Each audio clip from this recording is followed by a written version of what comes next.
you. Maybe we could just do this for 3 hours.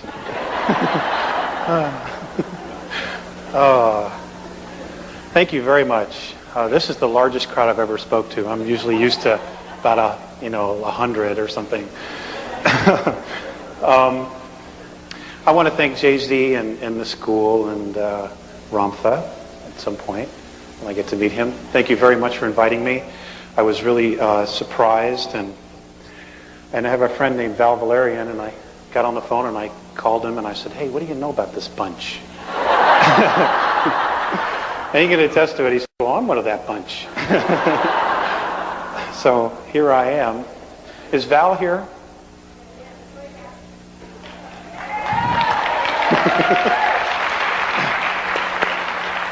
I want to thank Val for putting the information on the Leading Edge webpage. Because of that, it went into Nexus magazine, and it's gone all over the world on a grassroots level, and it's just great. He takes a lot of risks to share the truth with people, and let's give him a hand.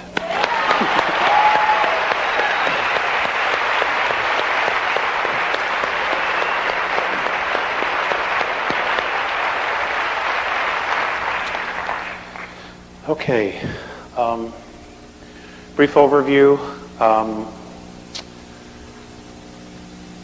I have, for 30 years, been visited and taken on board by beings who live in the constellation of Andromeda. They are light blue. They look like that color of that, but they have no hair. Okay, it's interesting. Given quite a few strands of hair away.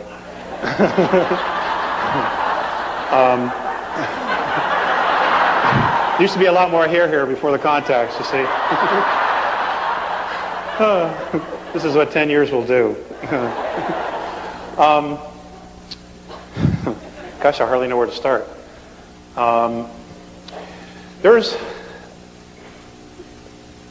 They're awesome. They're a very healed race, and after thinking about it, I think the reason they're so healed is because they have absolute mutual respect for everyone. And they've said that that's the only way we're going to have a healed race and planet, is if we have mutual respect for each other. And I realize that there's not a lot of that teaching going on anymore in our world. I've had to look at the character of our race on Earth, because I'm blessed to be able to compare it to something else. And folks, we got a lot of work to do, and we have a very short time in which to do it. A lot of things are really going to start happening around February, March, April of next year. And I wish I could just tell you it's all love and light, but that's just not reality. We live in a duality here, and there are definitely some people screwing races that are screwing with us. And I understand from talking with Jay-Z for about 2 hours, 2.5 hours. It went by in 5 minutes. So it's true, there is no time. That you're being taught a lot of what to do. Self-sufficiency and self-preservation and being totally self-responsible. It is imperative that what you know when you leave here, you go home and you teach. Because this truth isn't out there. And this is one of the sadnesses that I have, is because I have been shown some probable futures. And a lot of people don't make it. 2/3 of the planet don't make it in those probable scenarios. And I truly don't want that to happen. There are a lot of really good, generous people, but they don't know the truth. They have no way of attaining the truth because of where they are on a consciousness level. And you're all teachers. You're all leaders. You were leaders before you came in here. You were teachers before you came in here. But when you go out of here, from what I understand from Val and Judy and Judy Pope, and talking to Jay-Z and Greg, that you're going to walk out of here professors, PhDs. So don't be afraid. The word warrior originally meant not being afraid of who you are. Okay, it didn't mean slash them up, cut them up, murder, betray. It didn't mean any of that crap. Okay, it meant not being afraid to be who you are. And you are all true human beings. We are all royalty. And I will get into that. I once asked, I'll jump back. The two beings that come to see me and that I have gone with are two Andromedans, a very tall one who's 7.5 feet tall, almost 8 feet. He's 450 pounds, and I mean, he's just like that. I was very self-conscious. It's a male thing.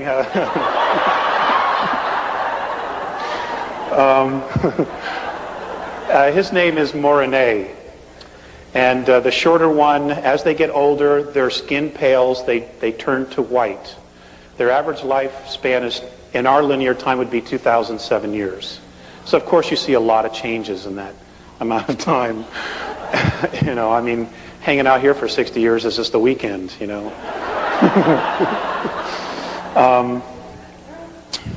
And the other one, his name is Phaseus. And Phaseus, in our linear time, is 4,300 years old. He is considered a sage in his world. And he will be crossing over, in other words, he will be moving out of their physicality soon. And in Andromeda, when somebody makes the crossover, moves out of their physicality, it's a celebration. We're here, unless you're Irish, it's a somber occasion.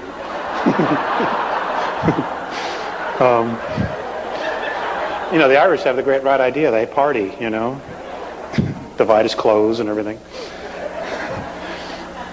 Anyway, I once asked Phaseus, what was to become of our future?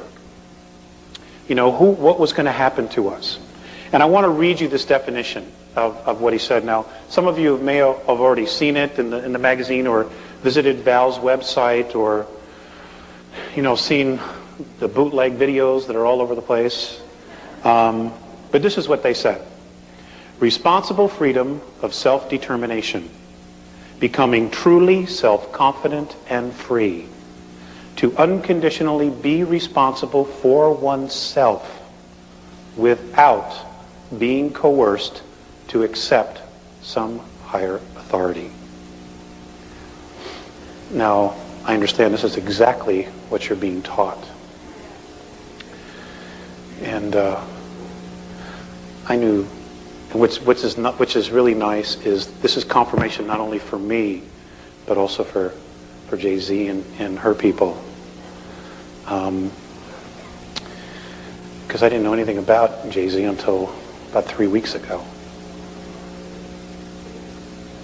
In fact, I've given channelers a bad rap.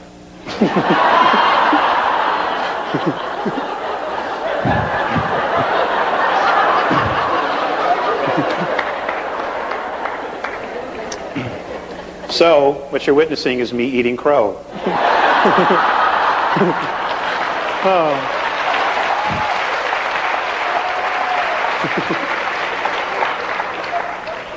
And I don't like to eat crow. That's a male thing too, I think. Oh. Hey, the changes that are coming are really going to affect, from what I've been told by Morine and Phaseus, the males the most. Because we are the most shut down. Not only genetically, but spiritually as well. I'm being general, okay? I'm not meaning all of you. I'm just pretending like the whole world's listening. Looks like the whole world in here.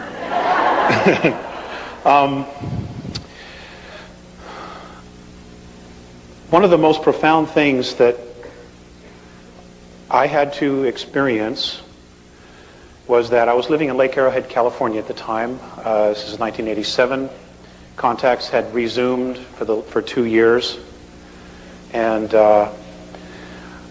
everything I was having a Murphy year. Okay, I don't know. You know Murphy? Shit happens. I was having a Murphy year. And I was just like, sure, I'll check out of here. The first cab that comes by. Anyway, Phaseus had come to see me, and we had some discussions. There was more teaching, and anyway, it was time to come back, and I didn't want to come back. And I would have embarrassed all of you the way I carried on. But I just didn't want to. I was just like, nothing's working here. Let's try something different. And, here I am in another reality already. So they were bringing me back. I was literally forced to come back. And as I'm on the ground and they're leaving, lifting off, Visayas, I hear Visayas in my head, because he's telepathic. He's strictly telepathic. He said, Alex, turn around. So I turned around, and I'm just crying, and I'm like, oh, God, you're abandoning me. And and he just looked at me and he said, Alex, the love that you withhold is the pain that you carry, lifetime after lifetime. And folks, there's not a day that goes by I don't remind myself of that, or I don't think about that. And it's helped me reevaluate all the decisions that I've made in my life. It's also helped me to take myself apart and look at all the little particles of my personality. What's mine and what isn't mine? What are belief systems that I just think are true, and what is that I've experienced and really is true? And that took a long, long time, and I'm still not done. You're constantly redoing yourself and making yourself over and reevaluating your belief systems. And, our reality here is nothing but belief systems for the most part. And I just, I want to pass that on to you, because I've made a lot of decisions, and I'm sure a lot of you have, where your decisions were not based on love, and you literally withheld love for some reason, whatever your reason is. And it's time we grow out of that. We have no choice, okay? Shit's about to hit the fan. And it's really all about love and fear. And fear is withholding love. And I'm going to share with you, I'm going to read you some things in their own words, because they put it far better than I do. Morine has learned to speak English, and there will be a time, probably sometime between now and just after 2003, if everything goes well, where he will literally be walking here with us. And he wanted to learn English. And his English is not so good, but you can't blame him for that. You got to blame me for that. Okay. I did the best I could. What can I tell you? But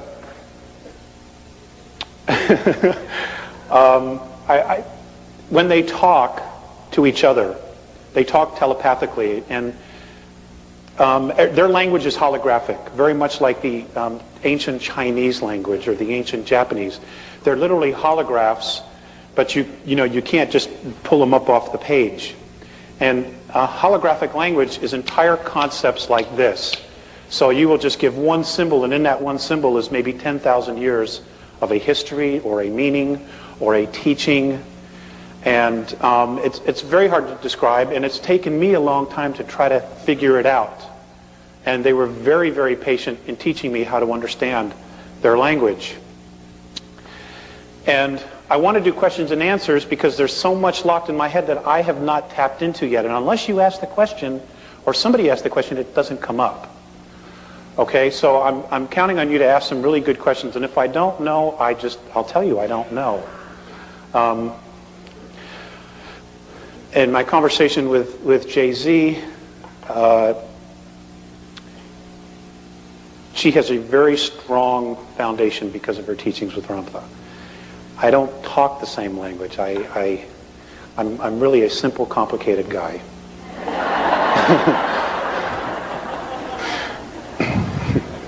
That's mine. Okay. So what I want to do is I'm going to read this. I was given this on 11/3, just a week or so ago, almost 2 weeks. And it's a current up-to-date of where they're at. And anyway, I'll just read this to you. Alex, we have already spoken with you in detail of your race's genetic transfers and reincarnation before. I will mention them again when necessary because your path and happiness depend on being able to attain the truth. Yes, we are aware of the situation of your planet, and it shows great deviation of the right path in the sincerity period. But please, if you would try to share this moment and your planet's evolution as a preparation for the investments which will be made in the very near future for your races. Now, there's a whole conversation that preempted this. And basically, I had a contact and I went up there with an attitude. You know, I'm a Terran. I got extremes of emotions, you know, and I'm really frustrated by a lot of things. You know, I don't understand how the planet's supposed to evolve when nobody wants to hear the truth, and most of the truth isn't even available. And I'm extremely frustrated by that. You know, and then I hear metaphysicians justify, well, we're teaching the wrong thing, but it's all we have. You know, I have a difficult time justifying that. You know, why propagate something that we know isn't real? And that's a whole other issue. When we get to religions, I really want to like share with you what I've been told.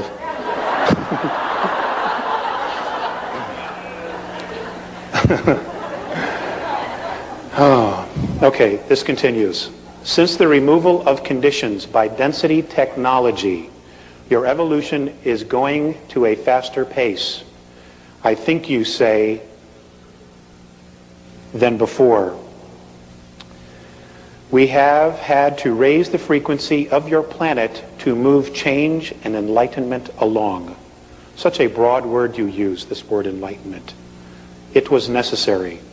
This also means great tests of tolerance in situations will be needed by your races. The most important of these tolerances will be caused by delusionary discriminations between your peoples. And folks, this is happening all over the planet, and it's such crap. At the present moment, your races are carrying in your DNA genetics the influences of 1,000 centuries. As you count rotations, that's, 1 year. Both the positive and negative aspects. Please understand we are trying to prepare your races for advanced maturity. At present, many transfers occur in your planet from many different cultures and planes. Each member of the races on and in your planet will naturally exhibit their own mentality. They do and will contradict your habitual cultures. They're very specific about the words they use. In fact, I don't even know how they got some of this, because I didn't even know some of these phrases. It's like pull it right out of my head, and I don't even know it's there. Please do not forget that we have told you about mental conflicts, that they cause each to go through tests of maturity. We determine your mentalities through the impulse signals we receive from your race's chains of thoughts.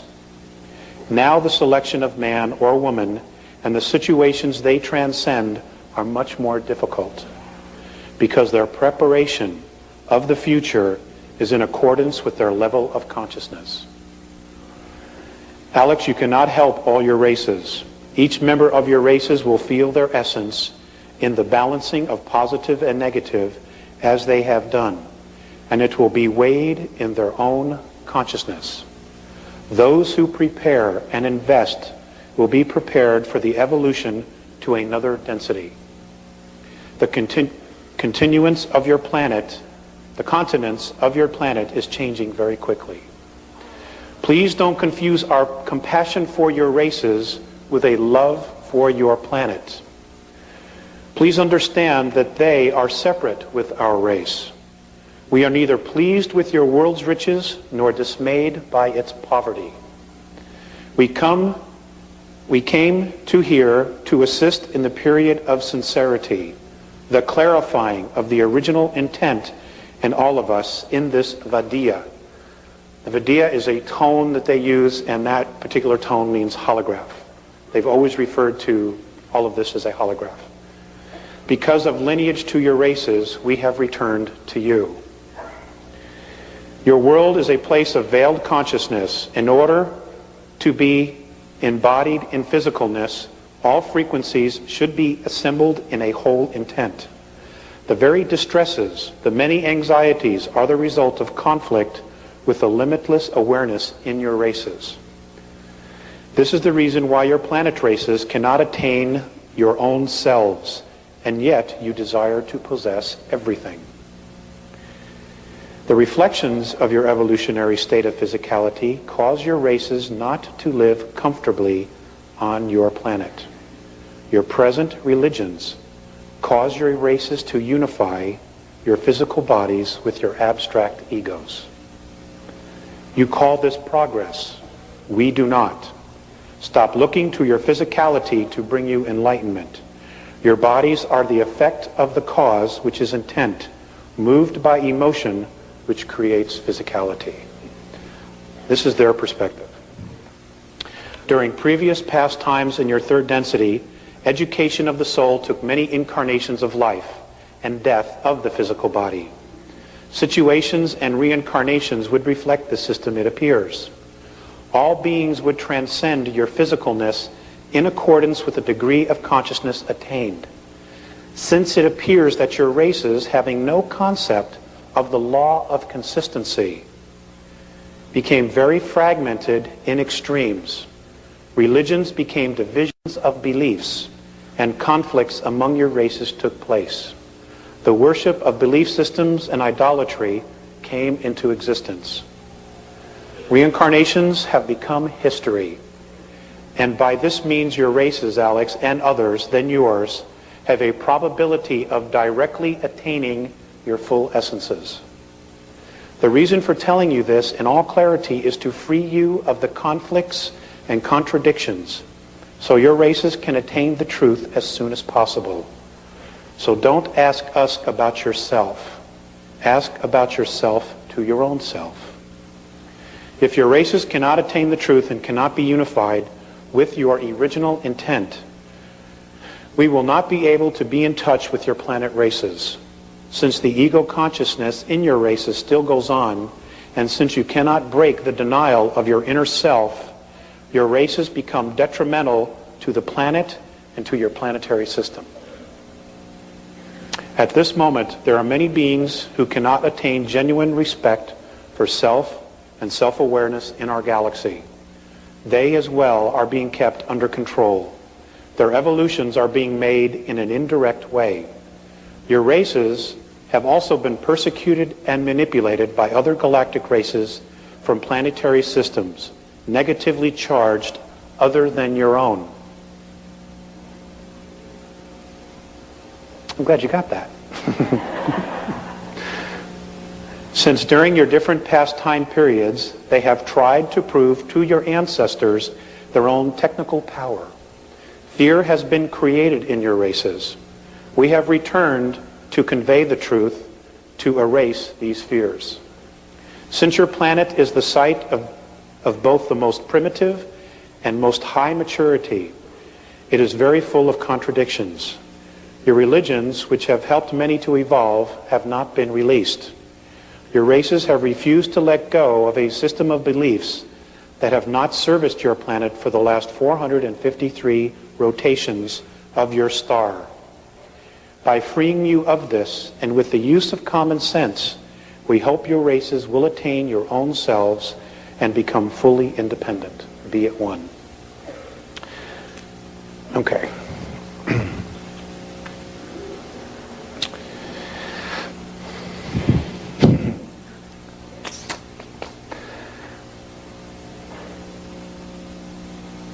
In their perspective, and that's what it is. It's obvious that there's just not one truth. There's many truths. The one truth is that we all exist. That we know. Okay, that we all have an essence that is undefinable, that is truly eternal.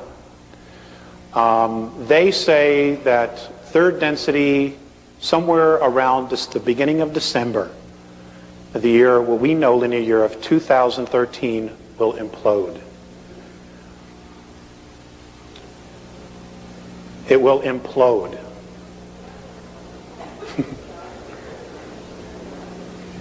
That third density will implode. And look at the auras. Wow, check this out. Now, what does that mean? Okay. I don't know if this is true, but this is what they say. They're convinced that literally what's going to happen is that there's going to be a graduation out of physicality.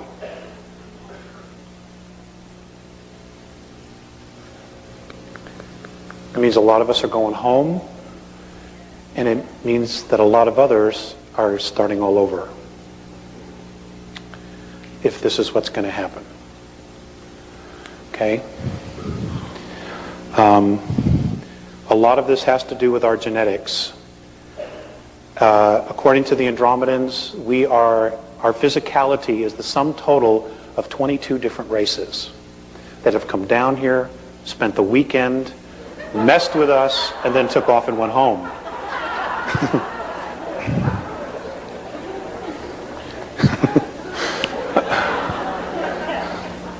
Okay, intermingled, left children behind, and just took off. The Egyptian pharaohs are the perfect example of this.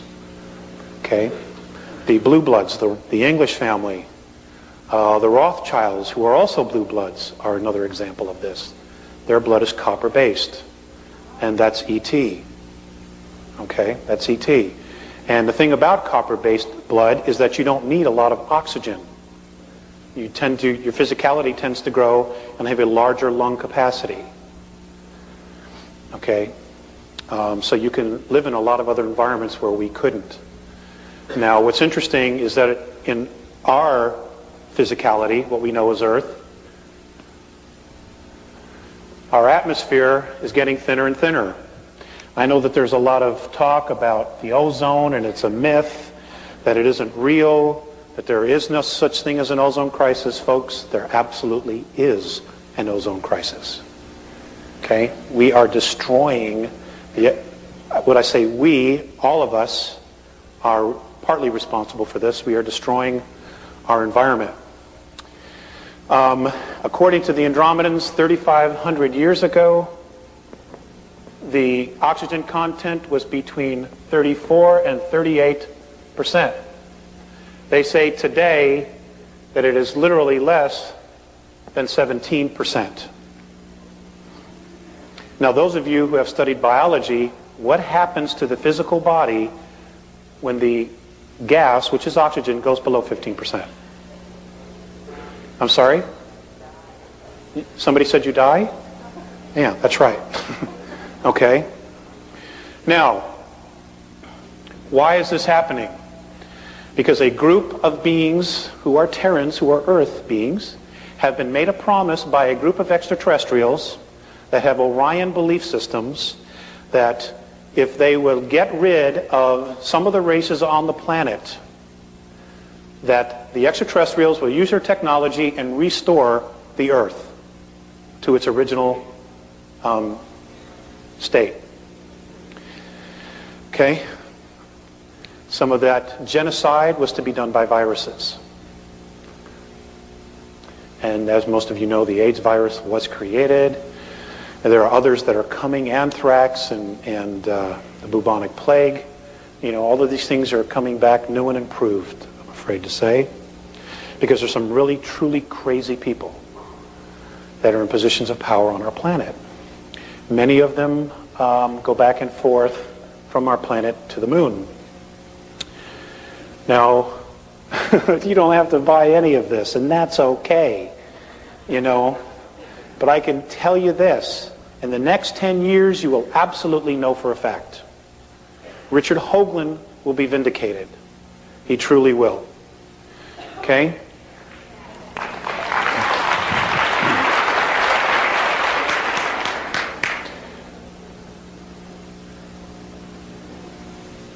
There are ruins on almost all of the planets in our solar system. There is life as we speak on Uranus right now. There's life. Plant life and mammal life as we speak. Okay? It's there. If you want to do something to burst everybody's bubble, get them to send a satellite there. And if you have any connections, get them to keep the cameras rolling as it enters the atmosphere. Anyway, I want to talk about genetics. I'm going to read to you something that was given to me on 8/6 of 96. Actually, it was given to me a little bit sooner than that, and it took me quite a while to get it to Val. And it's about genetics. It's not very long, and I just ask that you bear with me. But apparently we were all copper-based. All of our physiology was based on copper. We were all blue bloods. Okay? We were all royalty. In fact, we still are. It's just that our physiology is not working the same. And the reason it isn't is apparently because of a nuclear war that occurred here. One of the nuclear wars that occurred here. Now, why Earth? Well, number one, it's a really beautiful place. Okay? It's not the only planet that has water. And when you listen to the scientists talking about, the different moons that have water on them, you got to ask yourself this: where did the water come from? If you have a moon that has no atmosphere, how did the water get there? Because it wasn't always there. It wasn't always like that. It had atmosphere. They were moved. Even Earth was moved from its rotation twice. And there's a possibility, if it's able to happen, and I talked with this with Jay-Z, that they want to do it again. The flood of Noah, okay, was a moving of the planet from its original orbit. That's what caused it. Okay, we're talking about huge motherships that just hook a little chain to the planet and just move it. Okay, they have this technology, but that's what it is. It's technology. Okay, apparently we can do these things with our own minds if we're disciplined enough and we're clearly focused on our intent. And with talking with Jay-Z, that is exactly what Ramtha apparently has been teaching you. Okay, to remember who we originally were before we fell into time and fell into physicality. So I will read this. In your linear time of third density measurement of 439,231 rotations ago, war on a grave scale occurred in your solar system. This aggression occurred against those on your worlds that included not only you Terrans, but also those of Nibiru. This invasion of your system by Orion was led by a queen named Suti. This war was destructive on many levels and frequencies of physicality. We will focus tonight on your Terran physical form. It matters little to those who hear you, Alex, who do not listen. Please share this regardless of any emotional return to you in challenge. When your science truly removes their bigotry, they will discover of the wisdom of it. The last grave conflict was very harmful to your physical form. Many weapons of destruction, many of atom splitting have been used, which means nuclear weapons. This is the reason for most of your Terran skin tones. We shall explain. Orion was and is most interested in the females of your race because of the procreation, reproductive, and genetic strengths. We want to share the fact that much of your Terran history has been misleading in its truth by those who eventually conquered in control of your solar system. Nibiru won, but only a short battle, before they and other outposts were forced to leave your solar system because of genetic damage. Your original races were green-skinned. This we know because of large copper traces in your Terran 22 blood types. Also, the pituitary and thyroid were fully functional. The genetic damage to these organs was caused by radioactivity in air and all things of contact. The air was like this for a long time. It caused the genetic memory of these organs to be closed and almost atrophied. Your world experienced drastic changes in climate and massive magnetic fluctuations. Your different skin tones, races, are a result of an edema damage to your blood.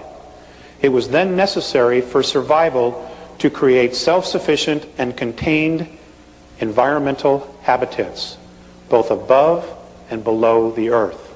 Now, folks, this is what the Garden of Eden was. It was an artificially created environmental habitat. Okay, it's like you take Like what Richard Hoagland's been talking about. You know, you take a dome city, you build this dome, and then you terraform it underneath it. It's exactly what these were. Let's see, where was I? Much of the fossilization of your Terran remnants is caused by this radiation of your planet. Your system contained 3 suns at the time. Only 2 remain.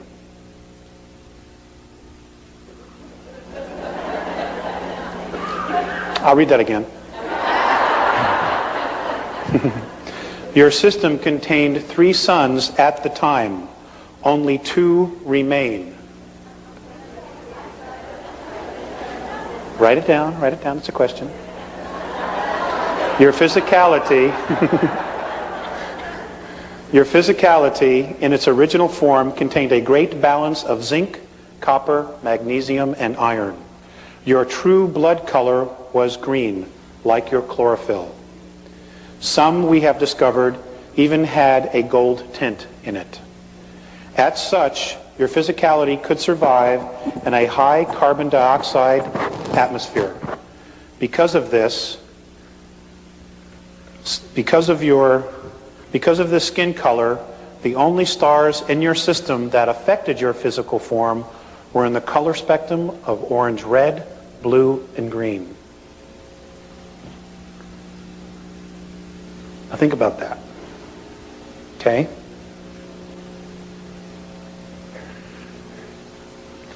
If you picture in your mind everything's a holograph, okay, which is a group of frequencies.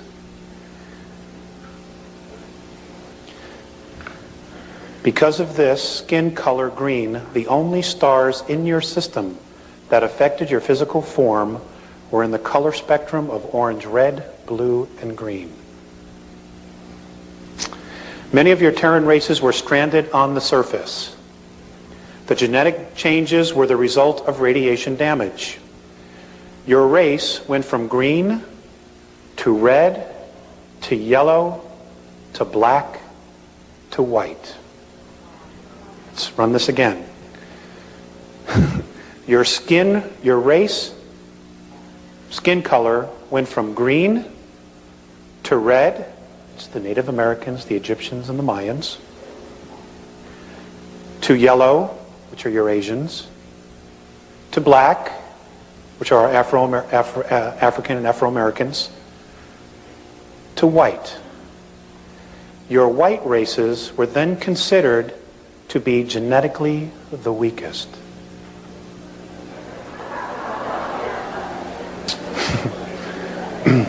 Puts a whole new light on prejudices, doesn't it?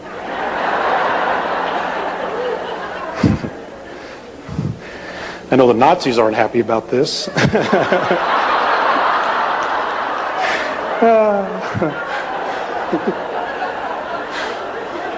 It's just as well I don't like them anyway.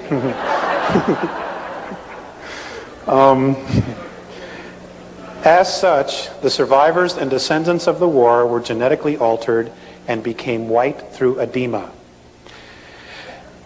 And they were persecuted and forced to live underground, only to surface 5,508 rotations ago to the surface of your world. Now somebody had read this and they sent me an email and they had said that, I don't know, somewhere that there's a legend that the white race appeared out of the mountains of Tibet some time ago. And I don't know if that's true or not, but I'll ask the Living Encyclopedia Val if he knows. Let's see. The copper bloodline is now a small race on your planet, but it is strongest genetically. Your native red nation race is very strong and easiest to discover and understand. And folks, this might explain why there are so many abductions of the Native Americans on the reservations, and why even today they're still being persecuted. You know, because if you're a coward, you suppress the strongest. And of course, you know, many of us don't do much about it. You know, I don't want to get involved. You know, that's their problem, it's their issue. You know, we owe it to them. We owe it to ourselves. Let's see. The red is the closest to the original form among you. Your physicality had a natural defense to positive and negative frequencies due to the copper mineral in your blood. This lack of copper in your blood now has caused a partial loss of brain capacity and nervous system. Remember, your DNA contains cellular memory. It is possible to unlock this memory with the use of minerals such as copper. Your blood systems adapted to iron because of copper depletion due to radiation. We will share more with you, but we must return now. Be at one. They always end it with be at one. Okay.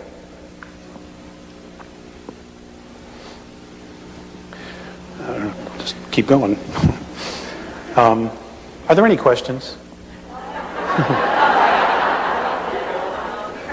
I don't want to bore you. Thank you, thank you.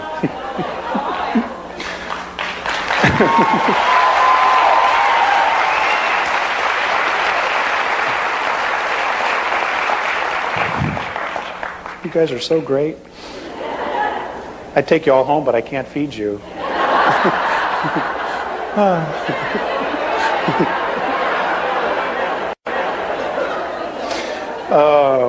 Hey, I have a family at home, and a new family actually. My wife and I just had a baby. He's a month old today. Thank you. He's totally cool. He's taught me 3 things already: patience, tolerance, and insomnia. He doesn't like to sleep. I don't know. Most kids are, I was told, do, and he likes to be up every hour and a half. My poor wife, she went from needing 9 hours of sleep a night. She's only getting 90 minutes. I don't know how she does it. You mothers must know. Wow, what a club, huh? It's an elite club, I'll tell you. When I saw the baby come out, I was like, God, I'm so glad I'm a man.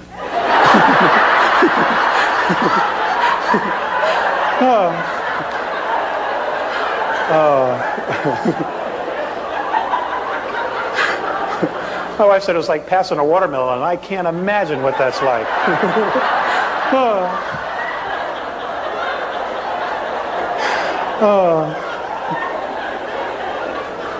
Nor do I want to know.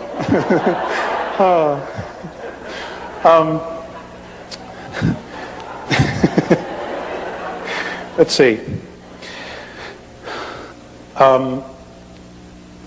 I've talked with Maureen Faceus about maturity, and a lot of this had to deal with me specifically about how to grow. And and when this first started, they didn't tell me that I would be speaking or would be required to speak, and that's because I didn't read the fine print on the contract. And you got to read the fine print, folks. Okay, do yourself a favor. Anyway, I just wanted to read to you the stages that they said that the human being goes through. And this is not just us. There are human beings everywhere, not only on our plane of physicality, but on other planes. And I want you to know that even though you may not see them, even though you talk about what I refer to as dimensions or densities, what apparently Ramtha refers to as the planes, there is a physicality on every one of those planes or densities. Okay, it's not, they're just whispering little clouds and there's a light breeze, and if you're lucky one will blow through you and oh hi, how are you? That's not what it is, okay?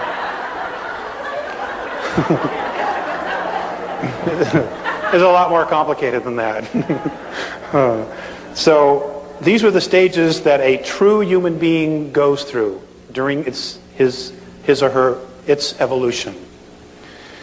The first is the wandering, where we come from, why, our purpose, and gathering our tools. The second is an initiation, preparing our own path, each one different, purifying, and hopefully centering. The next is honoring, Understanding the source of our creation. That's a biggie. Recognizing the sacred in oneself. And I guess that's exactly what you're being taught here at the school, is how to recognize your sacredness. Stating intention. Realizing and acknowledging one's true purpose to create self. Surrender. Big issue with me. Well, you know, we have this concept of surrender as you just let like anything happen to you, and it's not really true. Letting go of control to allow vulnerability. To learn what is already known. I forgot.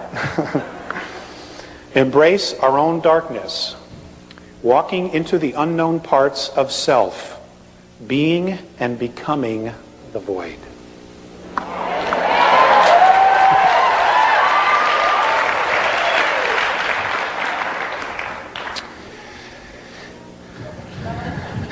Yeah, I'll do that after I go through it the first time. Lighting the flame in the heart, connecting to self and finding meaningful, honest ritual. Transformation, climbing the ladder of self-responsibility to hold a vision of being oneness, being the vision that alters all perception. Becoming human, empathy and compassion toward all, being in truly responsible relationships. And folks, I've learned, for me, that that's the secret of life, is relationships. Because they all mirror back a part of us, part of me, all the relationships I have. Walking the path, integrating all of life's experiences, being a teacher by being. Service, discarding the illusion of separateness, total approach to life in humility and joy. And the last, the worship of the isness is the creation of self. The isness is their concept of creator, creation, what we refer to as God. I don't like to use the connotation God much anymore because, you know, our perception of it here, you know, is based on biblical teachings. And those beings, the God in the Old Testament and the God in the New Testament, are extraterrestrials. They're not the big guy. Okay? The big gal. Sorry.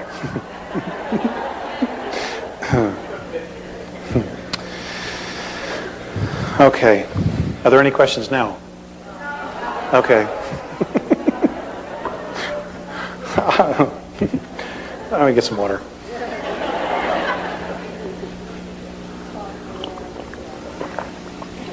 Okay. Fear is a big issue. At least not in this room, but outside this room it is.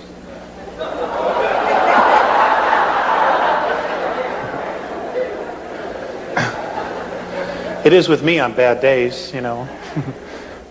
So I would like to share with you their perspective of fear and trying to understand it. In your time and space at present is a great challenge to you all. That would be the expression of fear.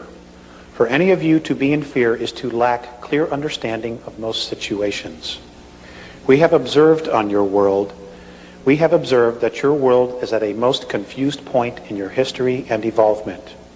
We understand your remarkable drive and commitment to be alive, survival. We, however, are not understanding of your need to create tools of death, expecting they will keep all in a space of understanding and peace.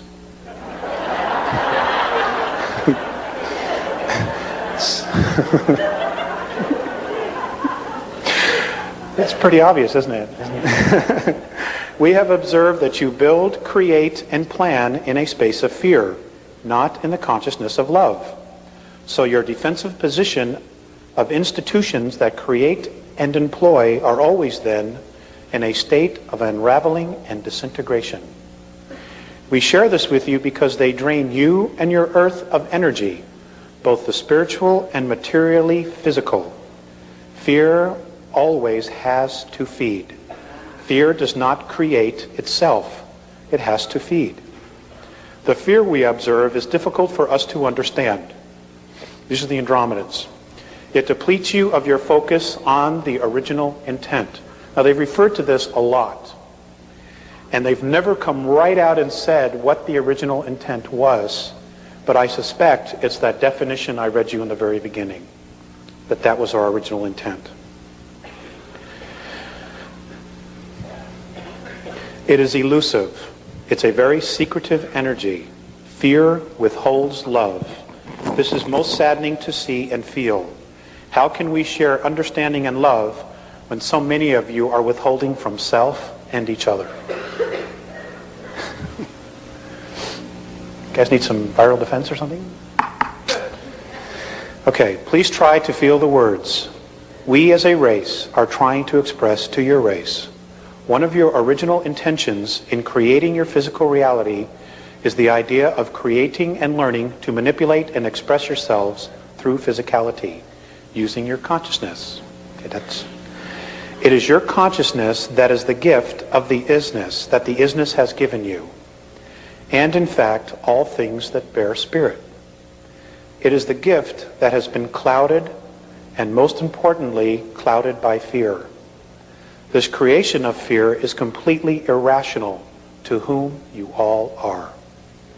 Fear, as we ourselves at one time as Lyran ancestors, sought to defend and legitimize withholding of love. We have come to understand that withholding love only creates perpetual disintegration. We have discovered in our home galaxy the ruins of vast races having achieved recognition that have ceased to exist.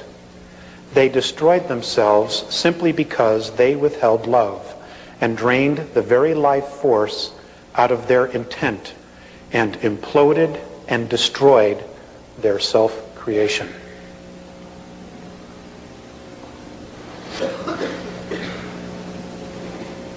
Fear is the opposing projection to original intent.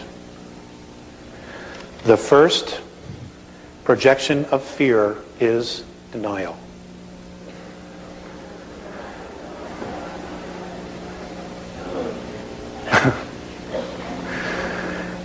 An emotion of incredible restriction. And as a restriction, denial and fear will result in the complete opposite reality as that which it claims to be. Fear is based, in our perspective, on a misunderstanding of one's own worth and security. Why is this so? We have formed a perspective based on your history. Your many religions have helped and hurt this process. Some of your world beliefs have many convinced they are sinful creatures of nature. Now, I just want to add something here. In one of my conversations with Mornay, the word sin came up, and I brought it up. I was born and raised a Catholic, so I was fully indoctrinated. And he told me that the word sin is a word that is pre-Sumerian, and the word sin originally meant genetic defect.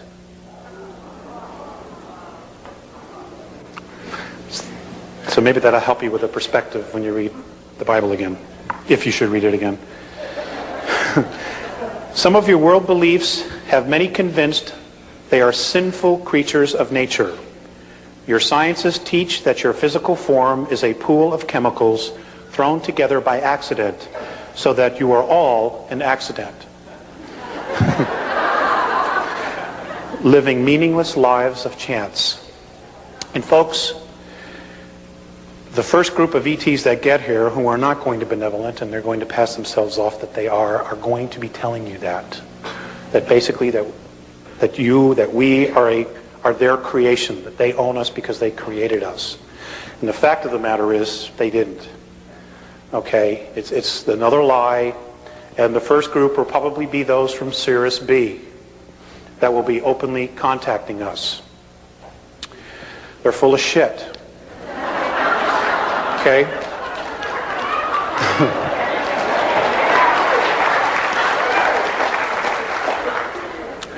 You know, the game continues, and a lot of people are going to fall for it because the earth will be going through changes, and they'll come down and we'll save you, and, you know, this is the way, and so on and so forth. And, you know, basically what they're going to do is they're going to use our free will against ourselves. Because that's what you have. That's all you have is your free will. It's the only true sovereignty you have in this menagerie of a holograph which we call existence. Okay, you are because you want it to be. It's that simple. And if you don't want to be, then you can change that too. But it's your decision. Okay, it continues. I'm sorry. You fear a God whom a book says is a loving, forgiving God, who will eternally throw you into an abyss for making mistakes. It creates serious dysfunction, don't you think? Which way do I go? And you do nothing, you know? It is in our perspective where this fear of unworthiness and insecurity is created from. Many in your world, Alex, have come to understand that fear, the idea of fear, is their enemy. And all of you struggle between understanding and fear and reason and fear. Please, we ask you to share this with your race. This struggle is in no way predetermined. And our perception is that this struggle will lead your world to peace and self-responsibility, or your extinction as a race. This would grieve us. It's time to return you now. And I was given that on 2/9 of 91.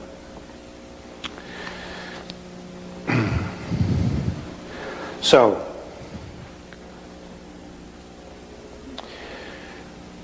in dealing with the reflections that Morine and Phaseus have given me about our race, it's been difficult to want to come back, especially when I've seen how they treat each other. The very first time I was taken on board an Andromedan mothership, I have actually spent 3 months with them. I lived with them for 3 months in 1986. But but in our linear time, I was only gone 18 minutes. Time travel is a great thing. You know, I was home to make car payments and everything else.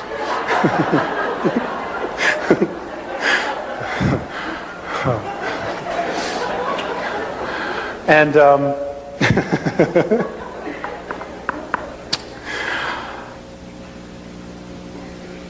I forgot where I was going with that.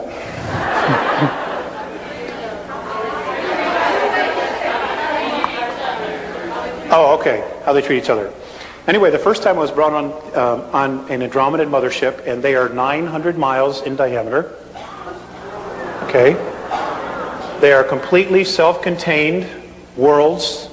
Everything they need is there. I had to wear a belt so that it would keep my physicality together, so that I could spend this time with them. With the very first time I walked on, and in the middle of, they're made up of different levels. The craft I was on had 24 different levels. And in the middle of these craft, there is a 21 mile by 21 mile park with trees and everything. Okay? And they use extensive technology and holographs. And they can literally create their sunrise, their sunset. Okay? And the trees and plants grow because it is a holograph, but it is real, even though they're creating it with technology. The very first time I walked on, there were children. They teach their children in the middle of these parks. Everything's done in nature, like very much like the Native Americans used to do. You know, when the teepee got too small. And I walked on, and there were a bunch of children there, and as we walked out of a corridor, down a corridor, and out into this huge space of what looked like, could be anywhere, like Agora Hills or someplace out here, a park, the children moved away from me. And I was like really hurt, I was like, oh man. And Mornay immediately picked up what I was feeling, and he said, "It isn't you, we have been teaching them about your race."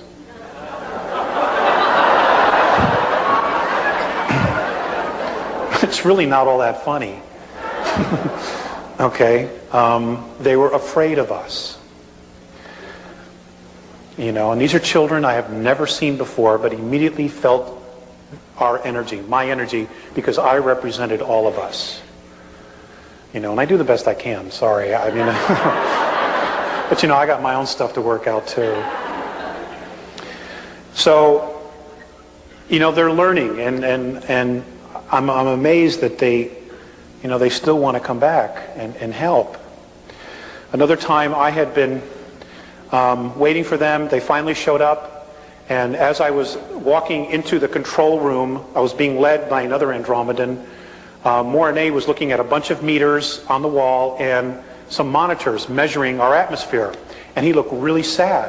So I said to him, "What's the matter?" And he just pointed to the atmosphere, and he goes, "Don't they understand that it's here because they needed it? They don't understand our suicidal tendencies. They don't. I guess they have the perspective that we should really know better." I don't know where they got that. That's just one of them, Another time, Visayas was watching television on the ship. They were picking up television. And I told him that's not a good idea. Even on Earth, that's not a good idea. And he had been watching a news broadcast about a shooting in Chicago. That's what it was, where a cop shot a man, a black man, and then rushed over and tried to save his life. He had a hard time understanding why the policeman would try to take the life and then try to save it. He didn't understand the contradiction, and I don't know that they've still clearly dealt with that. Our reality that we know, that we accept as reality, is extremely foreign to a lot of other different races. They simply don't understand it, and there's no way we could really truly rationalize it to them when they truly come from a space of unconditional love or mutual respect. And I have not done a good job in explaining it to them, because when I really stopped to think about it, it didn't make any sense to me at all either. So as Val would say, it's time for a new paradigm. And I guess that's what Ramtha is doing, teaching all of you and those before you and those to come after you. I've given a lot of thought to our race and the character issues, and I just want to share with you some of my thoughts on the human race and about people. A lot of this comes from my own experience dealing with us. A human being whose heart shows no passion is a person who doesn't have a life. A human being who doesn't give from his heart or her heart is a person who will lie to you. I've had to learn that the hard way. A human being whose heart is committed to nothing is a person who will not try, who will only take. A human being who is not willing to risk or take chances for love is a person who is absolutely empty inside. They're already dead. They're just sucking up air. I've come to this conclusion because of my relationship with Mornay and Visayas. I absolutely love these two beings. They are my fathers, my brothers, my friends. and in some respect, even my sons, because I've had the opportunity to teach them. I mean, even English, it was like, I felt like I was a really big deal.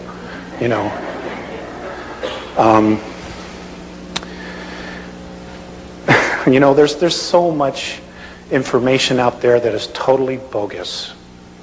I went to the Star Visions conference. I'll probably get into trouble because this is beyond video, but I'm not going to do any more anyway.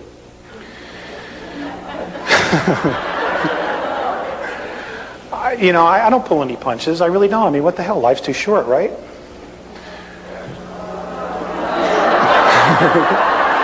Okay. This incarnation. Okay, we have a difference of opinion. Hey, I've been hanging out with those guys, and, they live thousands of years. I wouldn't mind that. Yeah.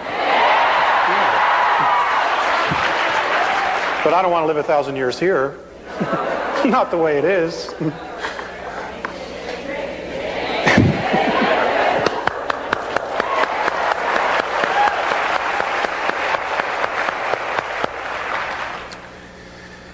Okay, where was I?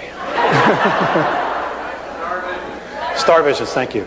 See, it's the insomnia, little munchkins around 3:30. Somebody wrote in a card we got, up around midnight, when you hear that mournful cry, just remember at 3 a.m. you can give it another try. And it's so true. The Star Visions, there was a guy there who had some pictures of some craft, and he said that he has been in contact with Syrians. And he mentioned Cirrus B. And then he went on to make a speech, and Jesus Christ is a starship commander. He lives on Earth underground in a place called Valley of the Echoes, and that they're coming back and there will be a war, and those who are not in favor of Jesus will be destroyed. And they gave this guy a standing ovation. I'm not kidding. They gave this guy a standing ovation. And it was really sad because these people don't have a clue. They don't want to take responsibility. They can totally thwart this war. We don't have to do anything really about this as long as we started working and learning to live with each other, granting mutual respect, having natural tolerance for our race. And I know it's not easy because of all the conditioning. But folks, I need your help. I desperately need your help. We don't need to create the book of Revelations, and that's exactly what we're doing. And there are beings out there that have technology that are more than happy to help us play this thing out, because we are a threat to them. And the reason we're a threat is not only who you are spiritually, which I will get into, but it's also because of our genetics. Okay? Our physicality was the Terran physicality, which is what we're known as, was melded between human extraterrestrial and the primate race, as this is what I've been taught. And it is that melding of those two races which gave us our incredible extremes of emotion, which is why we can hold so much creative energy inside of us. This is why they're concerned, and this is why the Andromedans are in awe of our creative energy. Because here they have to use technology to create some of their physicality. We don't. They're amazed that when you leave your house, okay? When you leave your house, everything is still there when you come back. It doesn't disintegrate.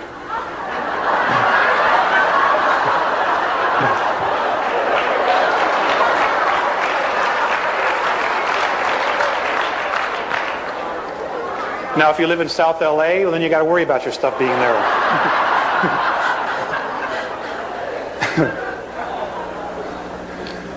They're amazed at that, of the intent and the energy that it creates to create every one of those little tchotchkes that you have on your shelf.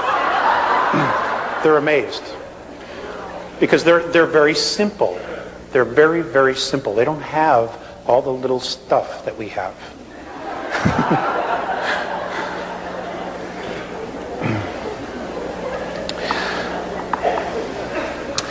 According to the Andromedans, what they have been able to discover, and apparently other races also have discovered this, is that they say that in what we know is our universe, which is a holograph, that there are 11 layers. I'll just deal with this. 11 densities, and now apparently there is a 12th. This is their perspective, okay? And they say that we fell into time, into physicality. They say, the Andromedans say, that many of the other extraterrestrial races are fascinated by what it is we know, that we have locked up inside of us. Because we have already evolved to that level and then have come back to start all over again. They don't have access to this, what they think we know, what apparently is locked up inside of us.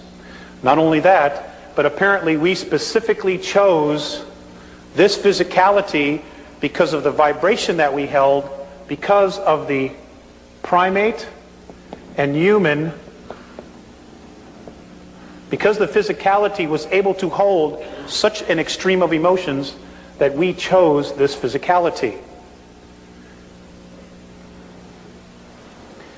And when you couple that with the idea that this physicality is also made up of 22 races, one of which includes the Andromedan race, they say we're royalty.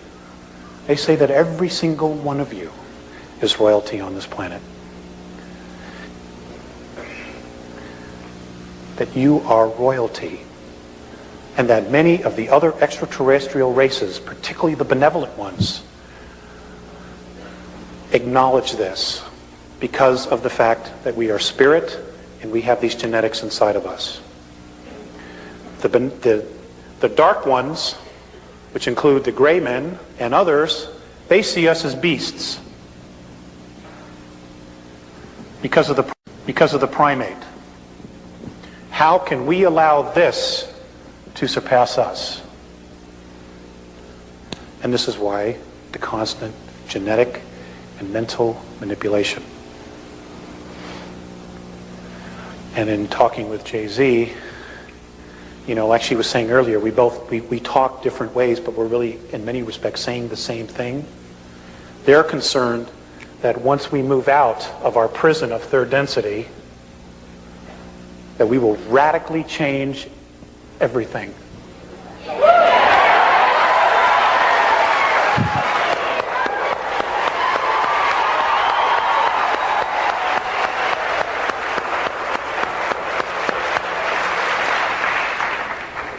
I don't know about you, but I need a change. Oh, God, I'm so burned out. I want to go home.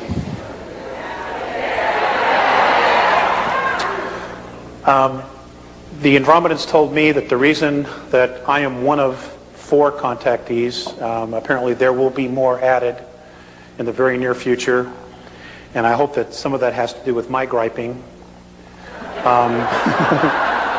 I've bitched and moaned and everything else. It's just impossible. There's just not enough people. That there will be more, and those that will be contacted, the reason I and the other 3 were chosen, I guess, in the first round, is because that apparently when they were here, they had a colony 62,300 years ago. It's an approximation. They were here for only 65 years, that I was one of them that was here. That's how I got here. Okay? And there was a battle, and they were chased out of here. And I was killed in that. So, when I write this number on the board, 62,000, that's a large number to me, and I know it's linear time, and I know it feels like it was just yesterday, but I know that I'm from another place, and all of you are. Your souls were not born and hatched here.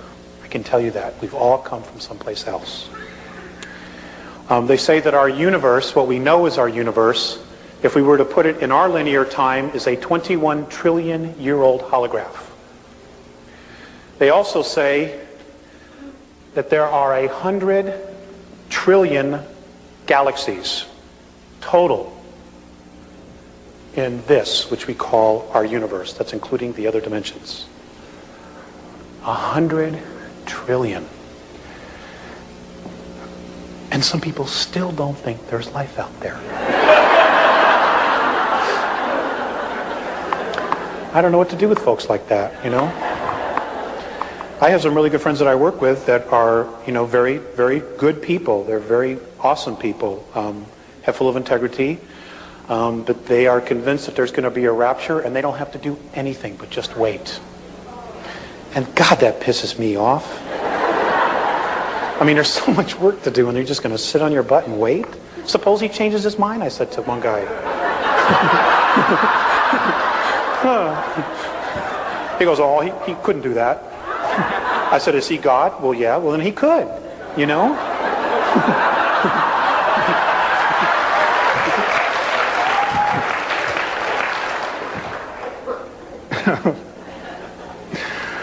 Oh, God, I'm so frustrated.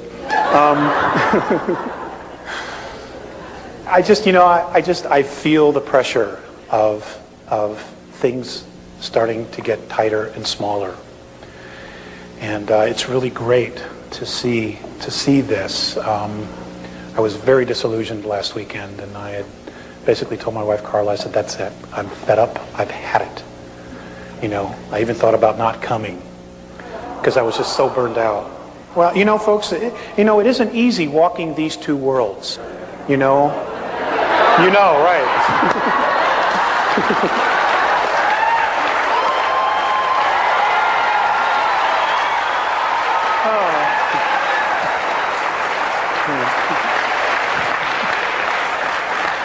I forgot who I was talking to.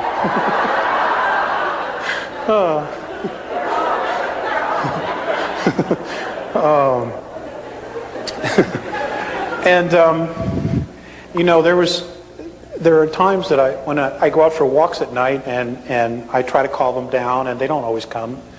And, I look at my son and I look at my wife and I'm like, do I need to put all my energy into this? And can I do both or what? And there are times I truly wrestle with, where it is I want to be.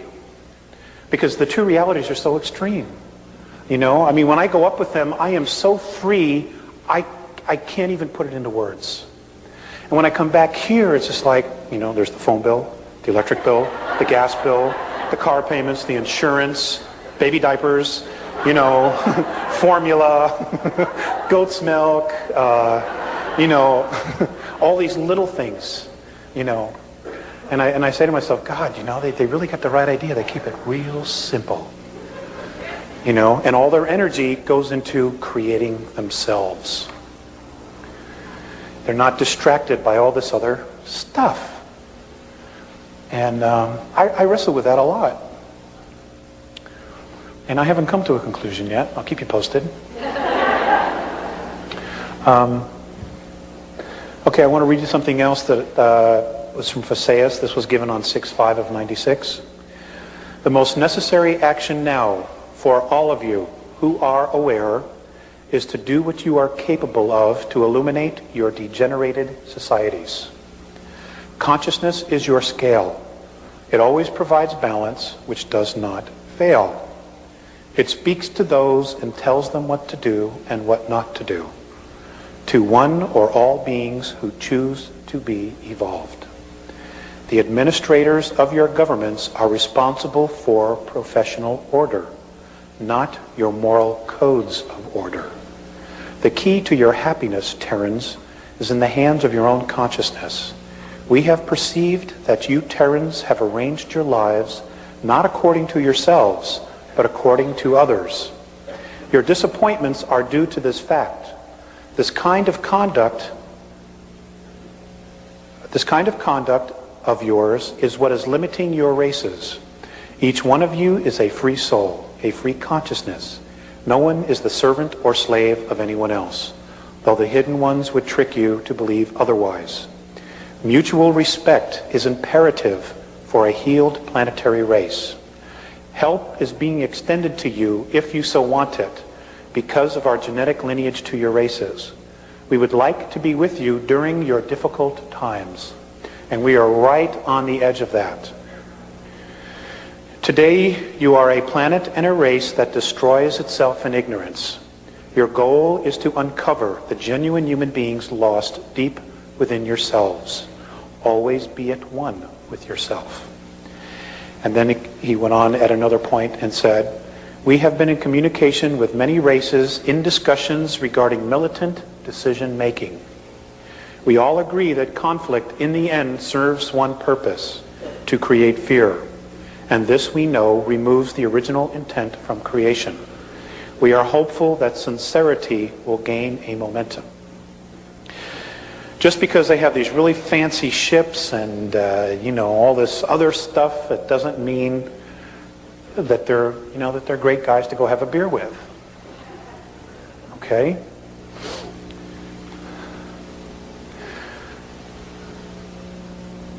I want to share some things with you that I've not talked about publicly. And there are things that are going on, there are abuses of the past that I want to share with you what Morine and Faseus have told me. For example, one of the biggest questions we've always had in America is what happened to John Kennedy? Okay? I know that really bothered me, and I can remember sitting home watching the funeral on television. And to this day, it is like it was yesterday. Okay? I mean, he was no saint, but still. He was better than a lot of them. According to the Andromedans, God, do I want this on tape? Oh.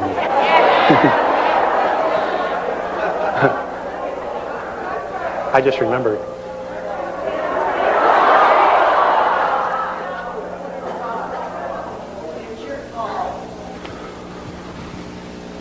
Some of the missing children have not only been taken by the Greys, by Orion, but also the Pleiadians. Now, apparently in the star, in the systems near Aldebaran, there are human Terran colonies that the Pleiadians have taken children from here. When I asked Morine if they had permission to do this, he said no, there were many broken hearts left behind. Okay, again, whatever the justification is, it's still a violation of free will. And that's how you have to measure somebody else's actions. Okay? Sirius has also been doing this. There were many children taken underground, not only by our government. Many of the children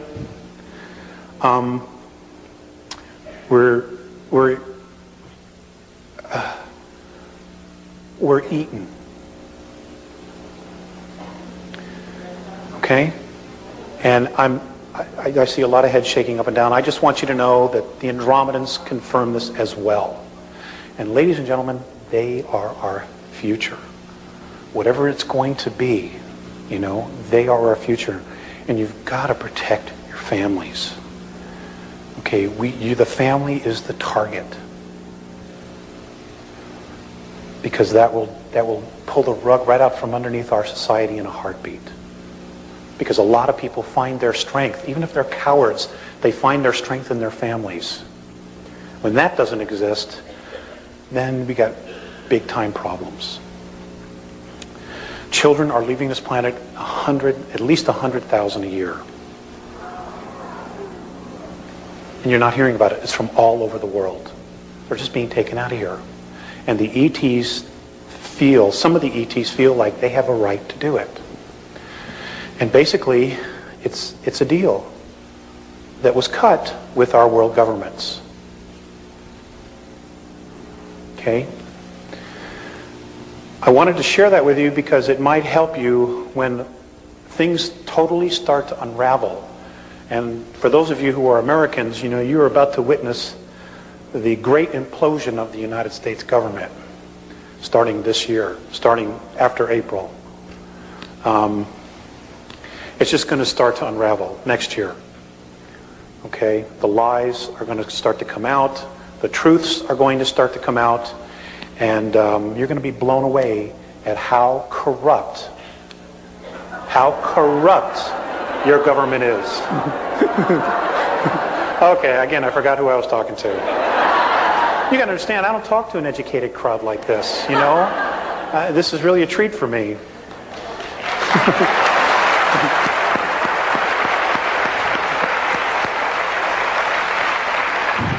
I mean, you guys are just awesome, you know?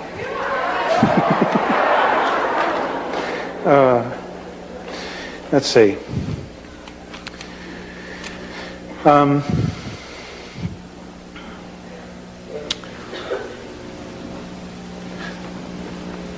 going to show you some Andromedan holographic language.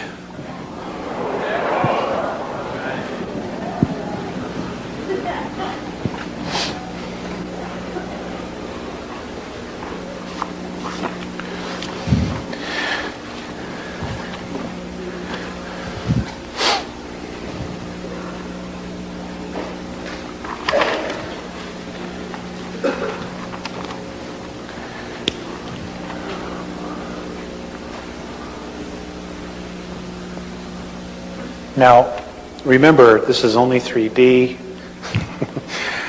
If you can in your minds, you know, use your holographic technology that you're being taught and pull it off the board and be able to move all the way around it.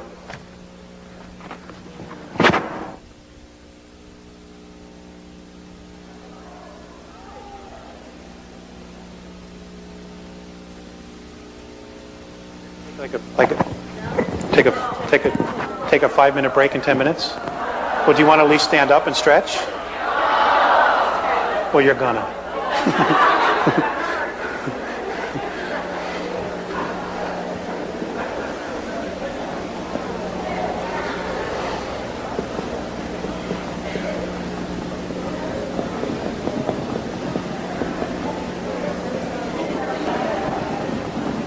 Okay.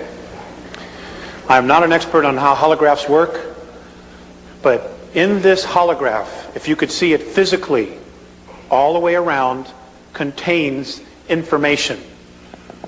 This symbol, when given holographically to another race, totally tells them everything about the Andromedan race. And apparently we are supposed to do that, be able to do that, and apparently we already do, but we don't really understand how it works. Okay.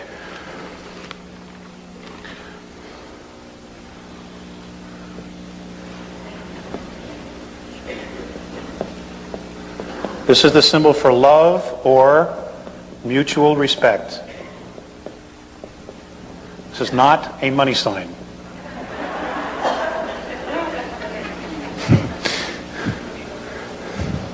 Again, it's holographic.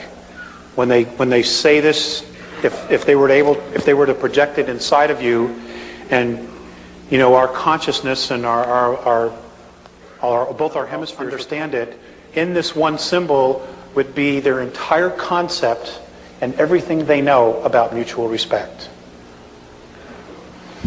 See, it's simple, you know? It doesn't take 200 pages to explain love. It's just, there it is.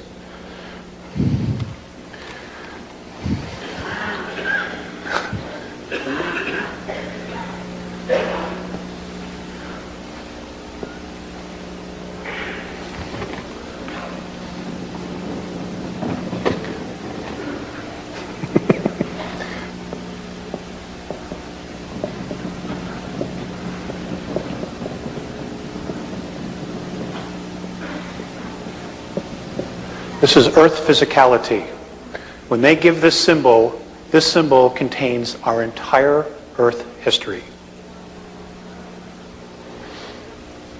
Again, you lift it off, okay, you're looking at it fourth dimensionally, fifth dimensionally, you're underneath it, above it, and inside is just contained information. Okay, can I erase this? This one? All right. Oh.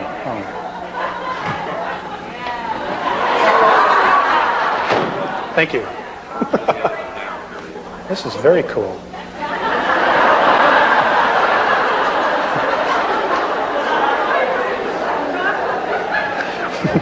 You understand? I mean, it's great to be able to do the job with all the tools, let me tell you.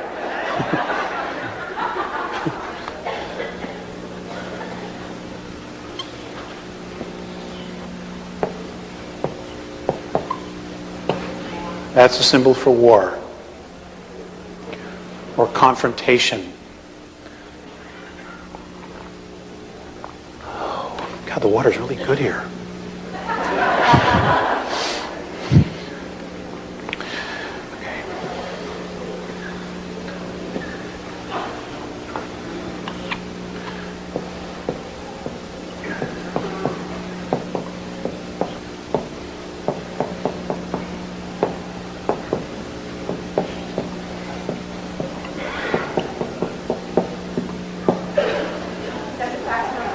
That's the fax number.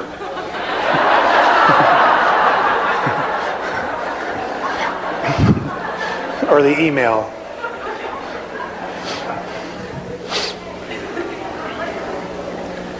Oh, you guys can't see? I can't pull it off the board on wall, I'm sorry.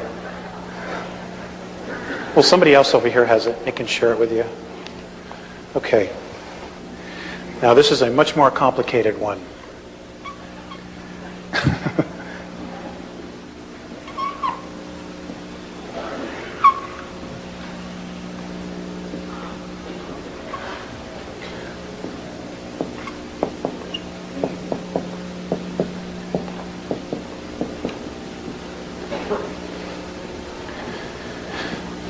That's the symbol for the Earth races.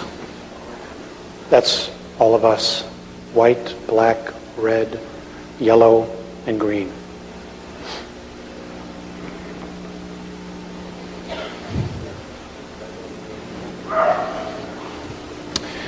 Now this next one should be really interesting to you guys. I'll just put it right here.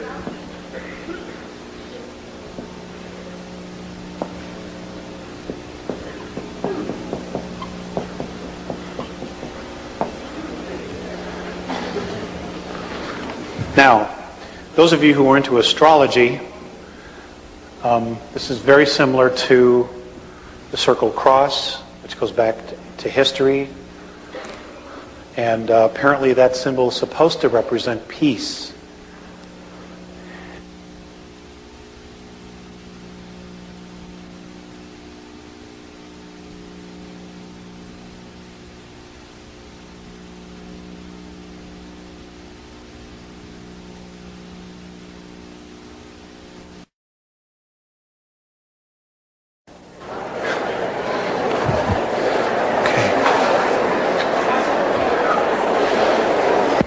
How does it do that?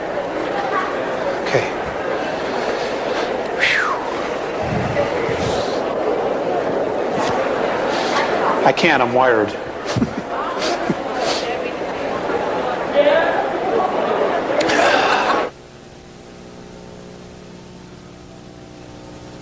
Okay.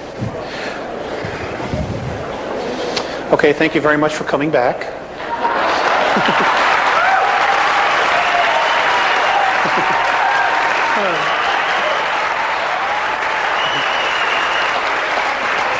That was really unfair. I know you're a captive audience.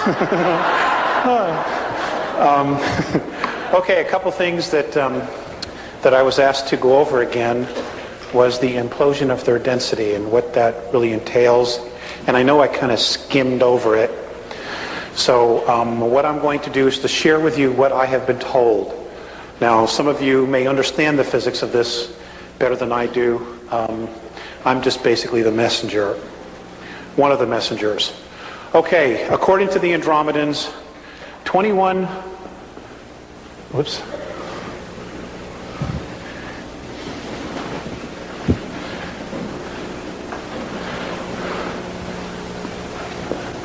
trillion years ago, as we are in linear time, apparently all of us as essences, as isness, as sparks of spirit, were someplace else in a completely different reality. And what they say happened was that the Big Bang Theory is basically correct in its simplicity, but the physical part that we know of was the last of the creations or realms created in what we call our universe. Okay, now when I'm referring to universe, I want you to know that I am talking about all of the 11 creational densities, or planes. That'll make it simpler for you. What they say happened was that all the black holes were created because wherever we were, that space, that universe, began to evolve. And as it evolved, those of us who weren't ready to evolve literally gained weight in mass. Okay? And in gaining weight, we started to fill black holes. And at some point, when this other universe evolved to a certain frequency, those of us that didn't literally broke out of those black holes and created this space which we call our universe. And what we're witnessing 21 trillion years later is the same thing happening. And what happens here is, what's happening now in our universe is that according to Mornay and Faceas, on March 23rd of 1994, a color and sound frequency started emanating out of all of the black holes. And the color and sound literally, in its unified effect, is attaching to all of the densities, or planes. What's happening is that it's raising all the frequencies. Everything is literally being pulled up from the bootstraps. It is literally creating a holograph over these 11 creational planes. They're calling this the 12th. And the reason they are is that it is unified, but yet it's separate. And that they have been told by other races that there are beings of consciousness never seen the likes of before inside this 12th. And that they literally have the ability to look straight down through all the dimensional levels. What's happening is that third density is beginning to implode because as the frequency starts to rise of third density matter, those that choose to evolve, there are a greater number who are in fear and will not be making the same transition we will be. Now, because we're spirit, the essence of us is spirit, nothing ever dies. Literally nothing. So what is happening is that there are black holes being created as we speak. There are dips, literal dips in physicality being created where people will be gathering, souls will be gathering as they make their transition into these spaces so that they can continue to evolve by literally creating another space.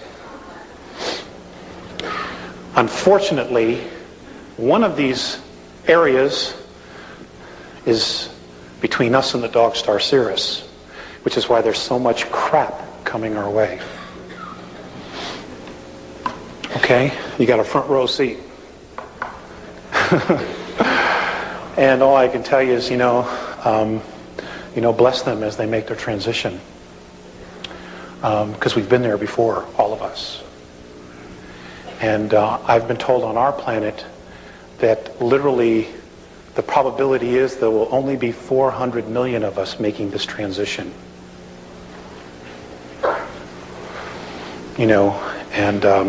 it's not a, it's a sad thing. It's a sad thing. You know, it would be nice if it was everybody. And when you get to fifth density, look for the house with the mailbox with the balloons. That's my house. I'll have everything there, sandwiches, you just show up.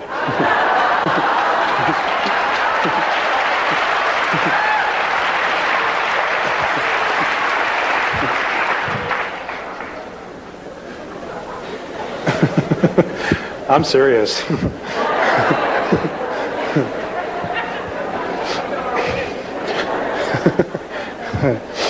I'll have to get a job. What was the other thing?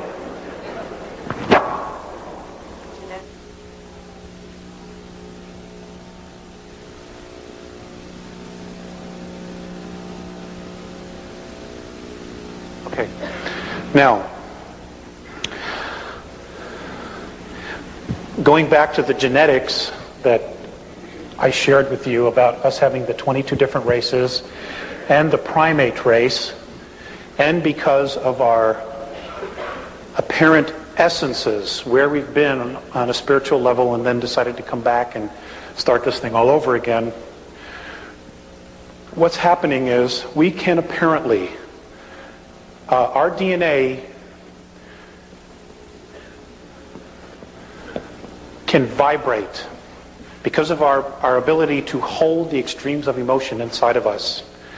Our DNA can vibrate at such a frequency, a high frequency, we can hold so much energy that we can literally take our experiences from here and part of our physicality into the fifth plane, fifth density. Now, when this happens, we radically will change what they know. Okay, this is why when people say, well, geez, Alex, why don't they just intervene? You know, there's more to that than you think, because when they come down here and they commingle with us, it not only changes our reality, it changes their reality. And a little piece of us goes back with them. Now, if most of you, let's just for an example, we're from Andromeda, okay? You all evolve, you all lift up, you all move into fifth density, and then you decide, I'm going home. And you're off. And we all march into Andromeda together. Their civilization, their reality will never be the same. And this is why many of the races, particularly the benevolents, are coming back, because they want a heads up. They want to know what to expect. They want to know who we are. Do you follow what I'm trying to say? Okay, now the negatives, they've got everything really nice where they live. You know, they got everything under control, and they have their caste systems. All right?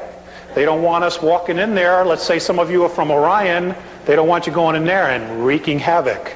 Start teaching them about free will, about freedom. They don't want that. Okay, just because they're at another level doesn't mean they're that all evolved. There's still crap there too. Okay? And they have a vested interest in control systems, control factors. And they don't want anybody rocking the cart, especially a race that they consider to be beasts. You know, and what's really interesting is they created their own undoing. They really did. By tinkering and everything else. And all it would take would be one of you to go in there and change one of these systems. Just your frequency alone. So you truly are royalty. You know, you guys are just awesome. And the war is about that. The war that's coming is literally because there are benevolent races that want our experience. They want our DNA. They want our emotions. They want us to be teachers. Because many of the benevolent races have lost their passion, folks. They've lost their passion. You know, for the Greys themselves, they thought that emotion was a weakness. So they literally bred it out. And now they're dying. Okay? They're dying, and they're totally stuck on technology. Their children, they're not having children anymore because there's no passion in the body. The spirit cannot attach to the physical form. And there are other races like this. There are other races, and I was told by Mornay that the Pleiadians in 982 years in our linear time would start showing genetic breakdown because of so much interbreeding within the one race. Okay? We offer a booster to that because we have their genetics, as well as others, but we also have the passion. The ability to hold passion, which is an awesome creative force. So there are some that really want us to be there, and there are some that are terrified of us being there. And that's really what it's about. The effects of what's going on here between now and 2013 are long-term. Apparently, almost 400 years into our future, there's tyranny. So what happens here is a major consequence because of who we are. And whatever we do here on third density, moving into fifth density, we will literally change 6, 7, 8, 9, 10, 11. It'll have a domino effect all the way up. Because apparently that's where we originally came from before we moved into physicality here. So we have to be responsible. There's a much bigger agenda here in picture. And I'm sure that there's even more that I don't know that maybe another contactee in the future or somebody else has already said. You have to be private investigators. You've got to be detectives. And I know that there's so much information out there and so much junk and there's so much great stuff out there. But you're literally going to have to weed it through yourselves. No one has all the answers. No one. There might be some that have more of the pieces of the puzzle. But the bottom line is, every single one of you in this room, even the people outside the room who aren't here sharing this, who have no clue, who still think ET is a joke, they have a piece of the puzzle. They just may not be able to bring their piece to the puzzle when we move into fifth density or plane.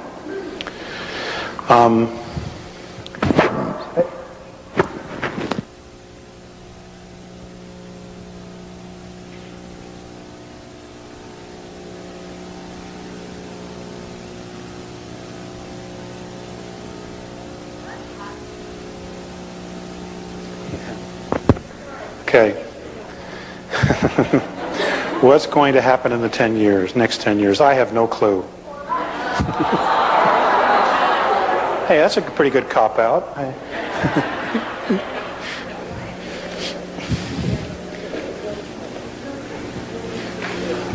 Okay.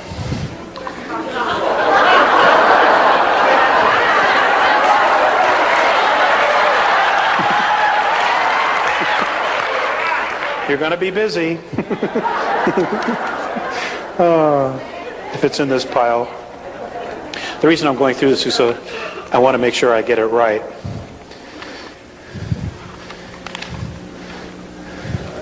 A lot is going to happen in the next 10 years.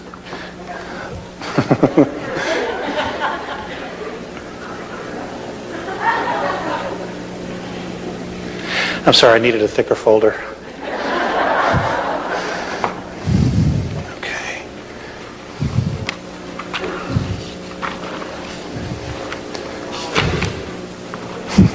Anyway.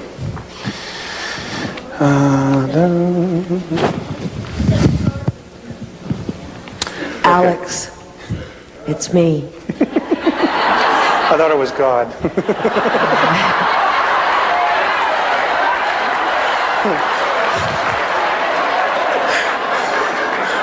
I'm not building an ark.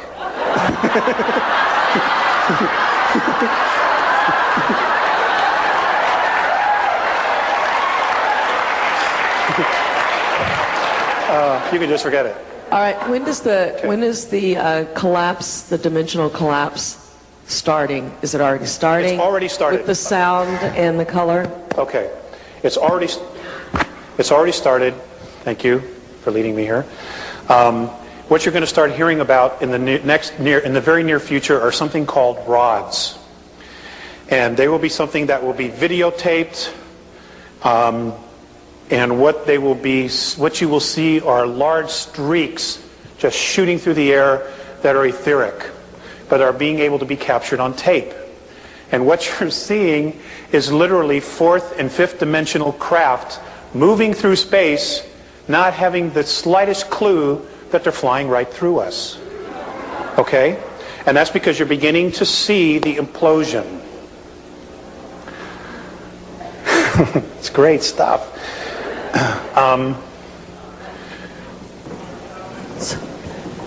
And ghosts?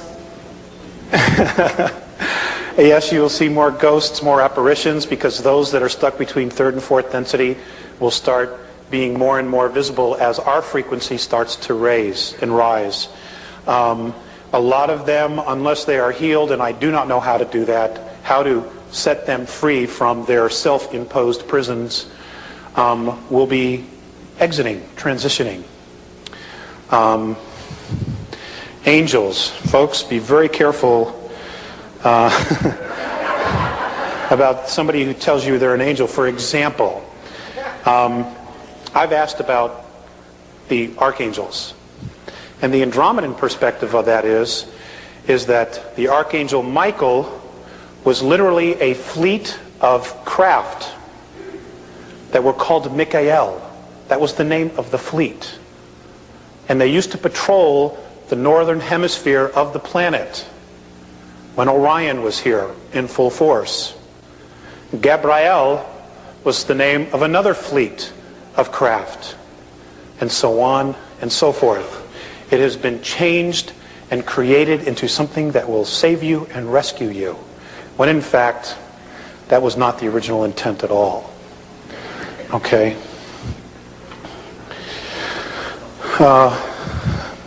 What's going to happen in the next 10 years?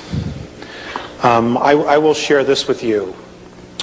There are definitely some things underneath the Sphinx, but the bulk of the real stuff that will tell us about our ancient history is still underneath the pyramid. And there was a vault built 3 levels deep, and the pyramid was built over it. Okay, that's where the real juice is. That's where the real knowledge is. The Sphinx will have some things, but it's a distraction. You know, these guys are real good at what they do, at diverting attention from reality, from truth. They're excellent at it. If they put that much energy into telling the truth, God, we'd all be out of here. You know?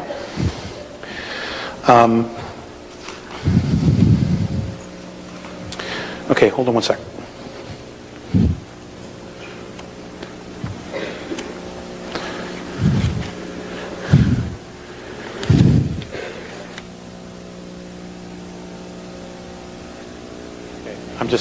I don't have it somewhere. Okay, things that are going to happen in the next 10 years. Number one, we're going to truly find out who we are genetically. Information will be coming from all corners of the earth from contactees. There will be more and more contacts, and they will tell us about the 22 different races and more of our history. There will also be massive earth changes. They will start with a magnetic pole shift, which could happen anytime between now and the year 2001.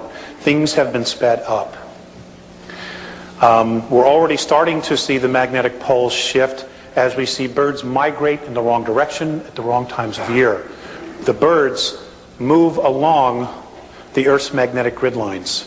And I wanted to share something with you. I'm very fascinated with the Native Americans. And I love to collect feathers when I find them on my journeys and my vision quests. And I was given this on 3/19 of 94, and I just want to share this with you. It's primarily about the Native Americans and the original intent behind them wearing the feather. In the ancient way, your native red American races understood the nature of the birds. The birds are very sensitive to magnetic fields and microwave energy, as you call it.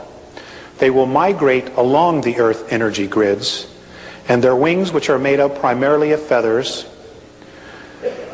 were to be watched as they were very sensitive To watch and follow the birds is to know which way the Earth's magnetic flows are moving. They would also, the Native American races, camp off these magnetic flows because the radiation would become harmful in time. The feathers are very sensitive to energy fields and magnetic fields. They are, in fact, an antenna. The feather would attract telepathic communication with all the tribe. As the chief would think or quietly discuss plans, the rest of the tribe would, in the ancient days, receive the message with few or no words. Isn't that cool? Asked my wife if I should wear a feather in my hair. She says, nah. Now, what's really interesting is that most of our cities are built on the magnetic grids. When, there's a lot of folks sick in the inner city. There's a lot of turmoil in the inner cities. Okay? Because we're not in balance. And of course, we persecuted the Indians because their knowledge was different than ours. Okay. The quiet science of archaeology has and will discover more and more of our ancient history, including extraterrestrial civilizations. There is going to be the acknowledgement of a temple complex that belonged to Lemuria that is apparently still intact, lying approximately 150 miles southwest of Easter Island. I'm told it's huge. I've also been told the Russians already know it's there. They have photographed it and explored it in mini submarines.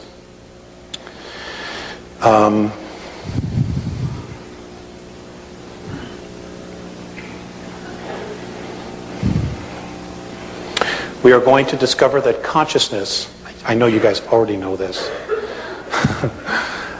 but for those who aren't here, we are going to discover that consciousness is not in the brain, but is located in its entirety in the energy field and or aura. And that energy field is the 4 to 14 ounces the body loses at the moment of death. Okay, I know you guys know that. Let's see.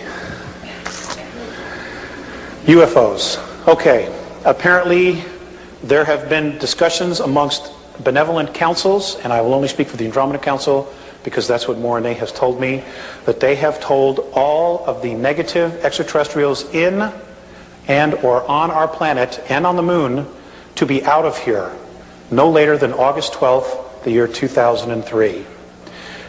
I've also been told that there's a very high probability that we could wake up some morning in that area of time and our moon will not be here.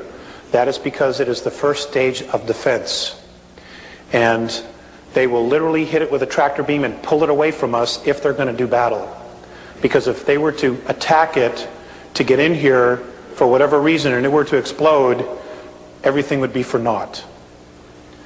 Now when I first talked about this, there were some people that were very upset. Well, geez, what about the ocean and the waves and my moon cycle and all this other stuff?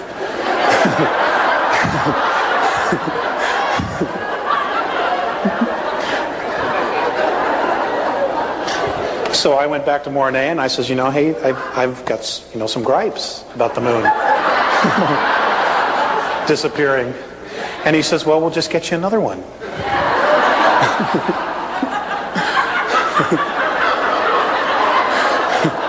And I says, you'll make sure it won't be hollow, right? He says, yes. So apparently all that would really happen would be that the oceans would become lakes. We wouldn't have the tides, and we probably wouldn't have the crazy attitudes and such like that. I've asked them about astrology, and I want you to know this is their perspective. Okay? Does everybody hear what I just said? Okay. Their perspective is that it's not accurate. That the purpose for charting the stars, what originally we were taught and left with, was because they needed to know the magnetic flows of the stars and the systems for space travel. And that somehow we have taken that and made an entirely new, different belief system out of that knowledge.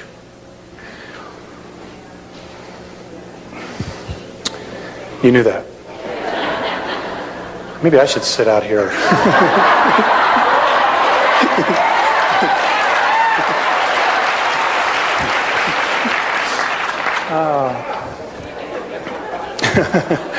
That's an option, huh?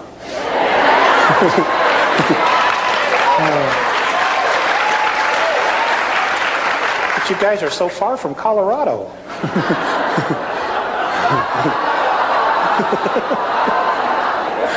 Okay, all right. Let's do some questions. Yes. Alex, why are the Andromedans and the council, which I thought was intriguing, the council that met, why did they decide to give the ultimatum to all the ETs that are in the Earth and on the Earth and above the Earth at a specific time? And I think it's also of interest that some of the council rebelled and didn't want to send anything into here. So why? Okay, Alex, why? What's going to happen when everything's turned off? No, I have a good memory, Alex. And then number two, I forgot number two. Great memory. Well, let me answer the first one. Some memory. No, okay. Let me answer the first Alex, one. that. Let me answer the first one. Okay. Apparently, the reason why they want to help and so many others want to help is because in your genetics you have a frequency that is attached to different races. Okay? I have a frequency that is attached to Andromeda. And what happens is they, as a race, just because I may move into another space in time or holograph, there is a part of me that is still attached to them. Okay? And there is a degree of non-evolution because of the law of consistency, we all don't move together. At some point, whenever that is, our entire universe, including all of the dimensions or planes, will implode and we will all go home to the source. Okay? This is one of the reasons why. The other reason, of course, is what I stated earlier, is because of our genetics. They want us to help them. We have something they need as well. Now, apparently when they first met to discuss our solar system, which is in a particular sector, which is along a trade route, which moves into the Andromedan galaxy and others galaxies. There were approximately 72 of the 133 originally that met. Of the 72, just more than half agreed to look into it and to help us. The other planetary races didn't want to help us, and this was their reason why. They don't respect their home, they don't respect themselves, and they don't respect each other. What is their value?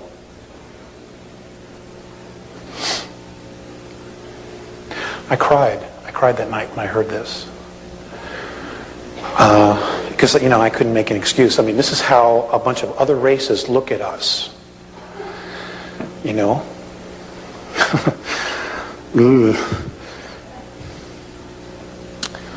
Fortunately, a majority had agreed to help because of the consequences long term.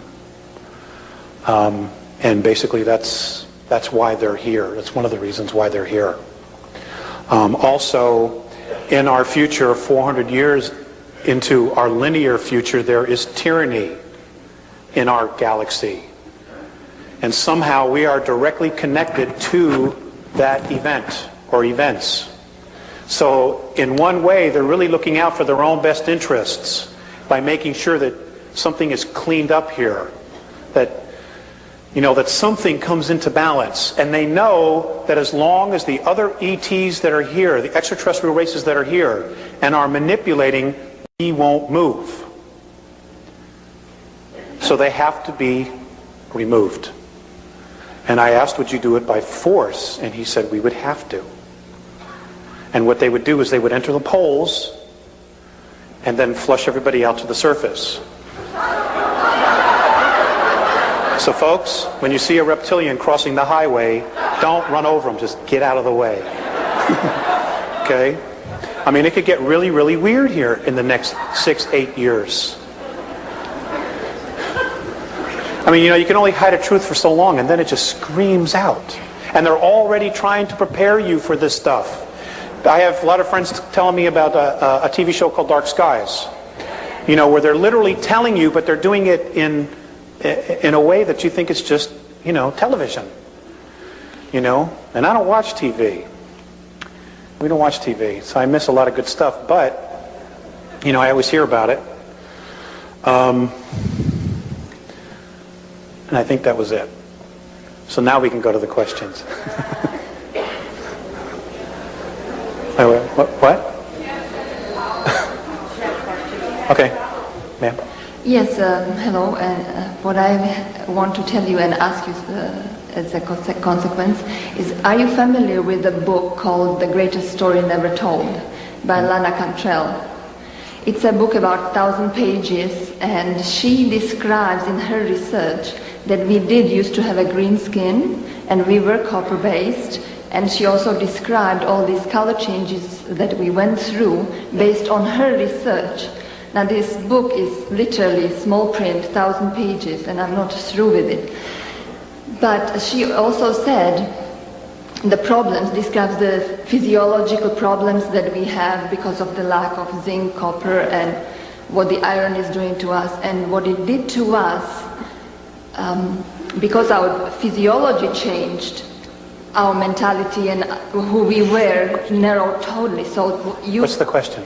Confirm to me this. Okay. And my question is, did they tell you anything that we could do for ourselves to help ourselves to go back? That's one part. The other thing is the genetics, the DNA. We apparently used to have multi-strand DNA. Do you know anything about it? And do we need it in our evolution? The third part is, did we used to have a whole brain that wasn't divided, and do you know anything about that? Okay, thank you very much. I do not know about the whole brain part. As far as the book, I've heard of it. I've had other people approach me, but I understand it's out of print. And I understand that Miss Cantrell does not return letters or anything. She's just basically in hiding for whatever her reasons are.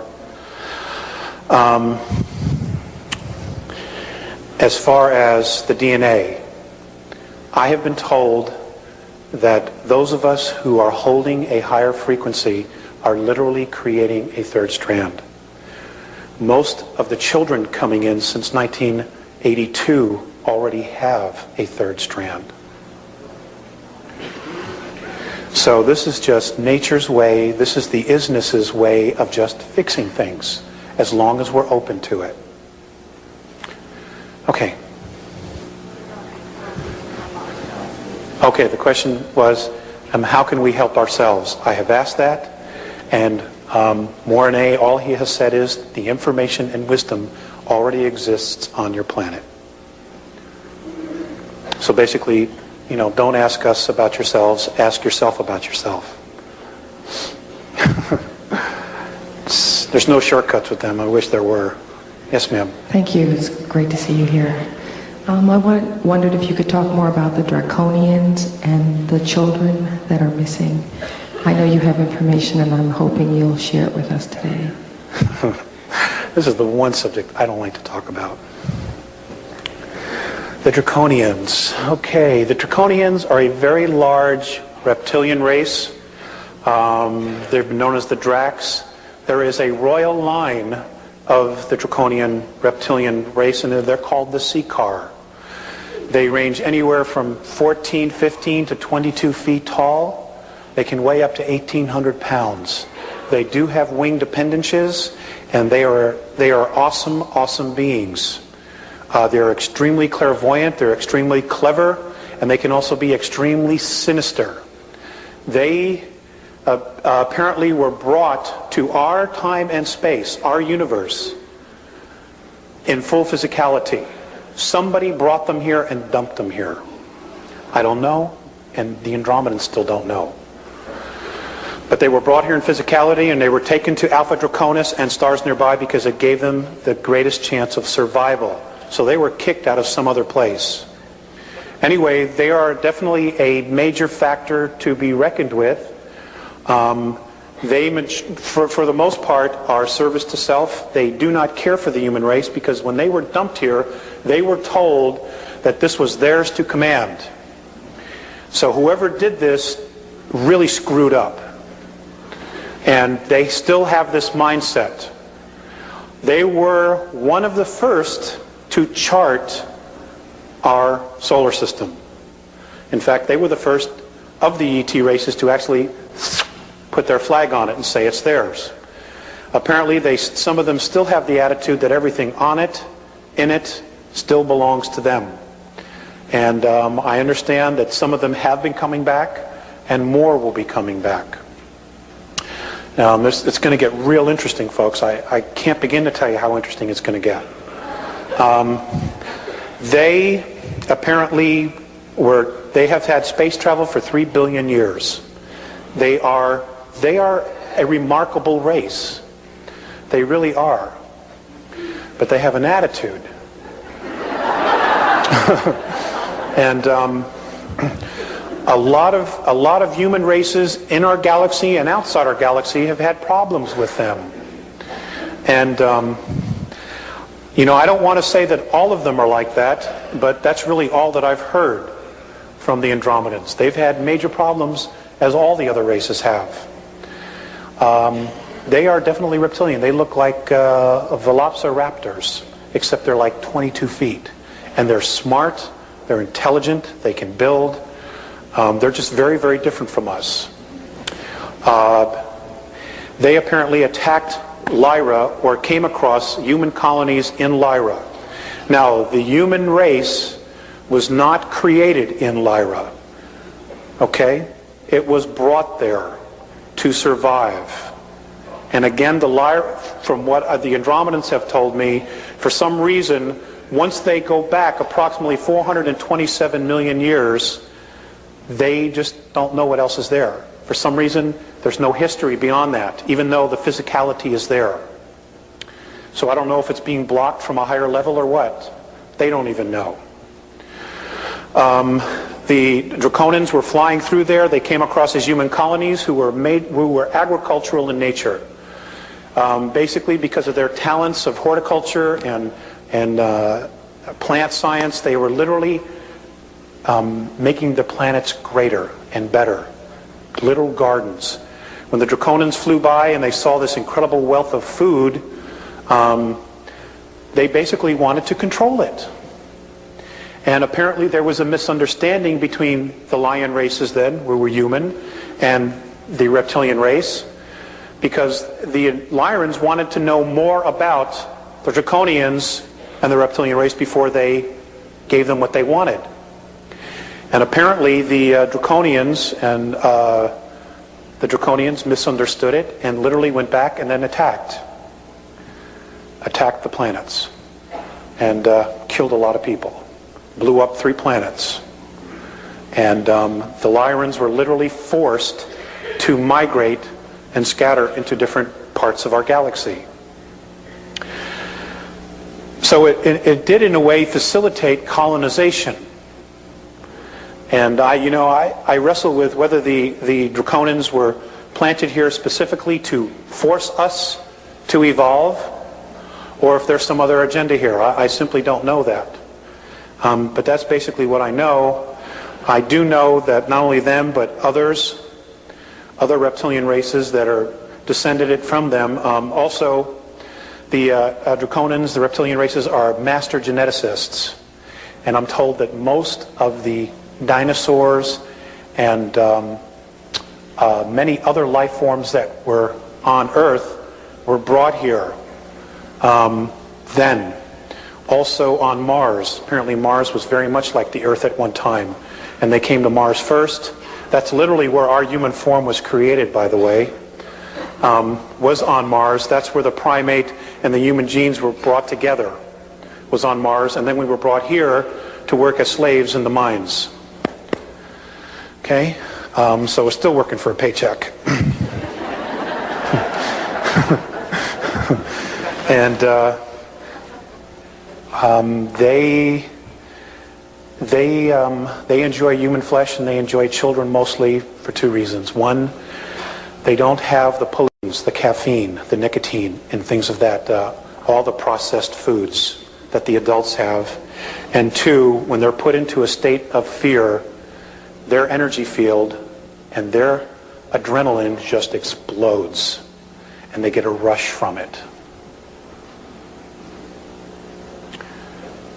You know,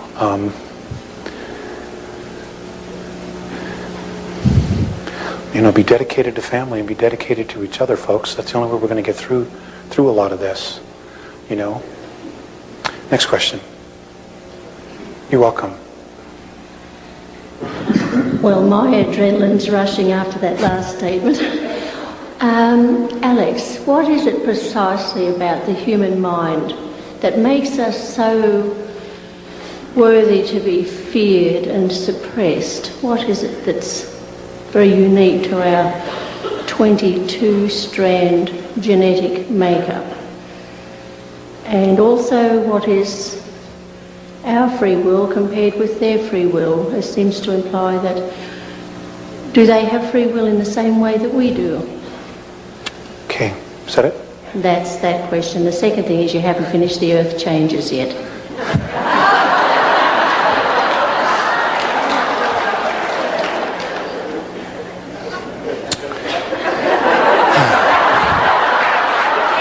Thank you for busting me. I appreciate it. Okay. As far as our mind, I don't really know that it's so much the mind as it is our extremes of emotions, our essence. They've always stressed not so much what's in the mind, even though that's important to be able to control the creative force of emotions. It's more so the emotions. Because we are able to contain all of that inside physical form, that's what they're most attracted to. Because they want that, because the races have lost, I've said this before, some of their passion, and they are becoming more and more dependent on technology. And here we are steeping ourselves deeper and deeper into physicality, when in fact we have the ability to just leave all this behind. So we are not correctly using our power as a race. In fact, we're wasting it. And they're more attracted to that. And I'll do the earth changes after we've gone through a lot more questions. Okay? Next. Thank you for your patience. We're not supposed to put many questions. I have more, but just one. I pick up just the most important for me. It's about implants, and if you know about specifically about the neutral implant by Cryon. About what? Cryon, the neutral implant. Do you know something? I know absolutely nothing about that. Okay. I'm sorry, but I do know a little bit about implants, and getting back, this will work together. As far as our free will compared to other races' free will, they're really one and the same. It's just that we don't realize the power of our free will. We don't totally realize the sovereignty that our free will gives us. And that is why they are manipulating us through belief systems to try to get us to relinquish our free will by using our free will to say, okay, yes, you can come down and control us. Because then it's a choice. Okay? As far as the implants, what I do know is that there are a lot of races that have been abducting people and putting implants in them, and it is a sign or a seal of ownership. Okay? They feel that they own you. Now, the Greys have done this a lot because the United States government gave them permission to do it. You know, we were sold out, basically. That's what I know. I do know that many of the implants can be neutralized using a very strong ultraviolet light.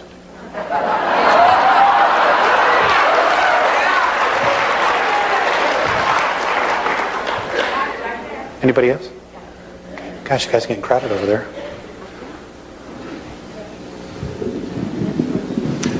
I'm sure I speak for all of us. She mentioned earlier that this was a treat for you. It's very much a treat for us as well.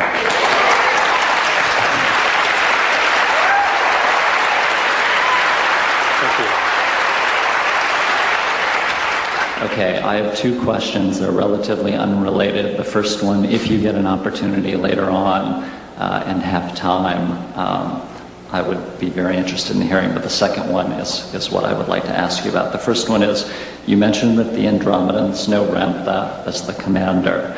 Are there any other beings that they have mentioned, and does this in any way tie in with why other races along with the Andromedans regard us as special?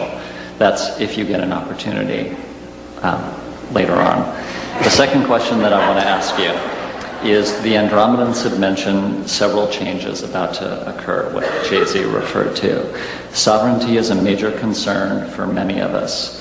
Many of these changes are going to represent financial opportunities as they unfold. I know that dates and specific levels or prices are mutable and subject to change, but have they given you any signposts or preliminary events to watch out for that indicate that change is imminent or about to happen? Thank you.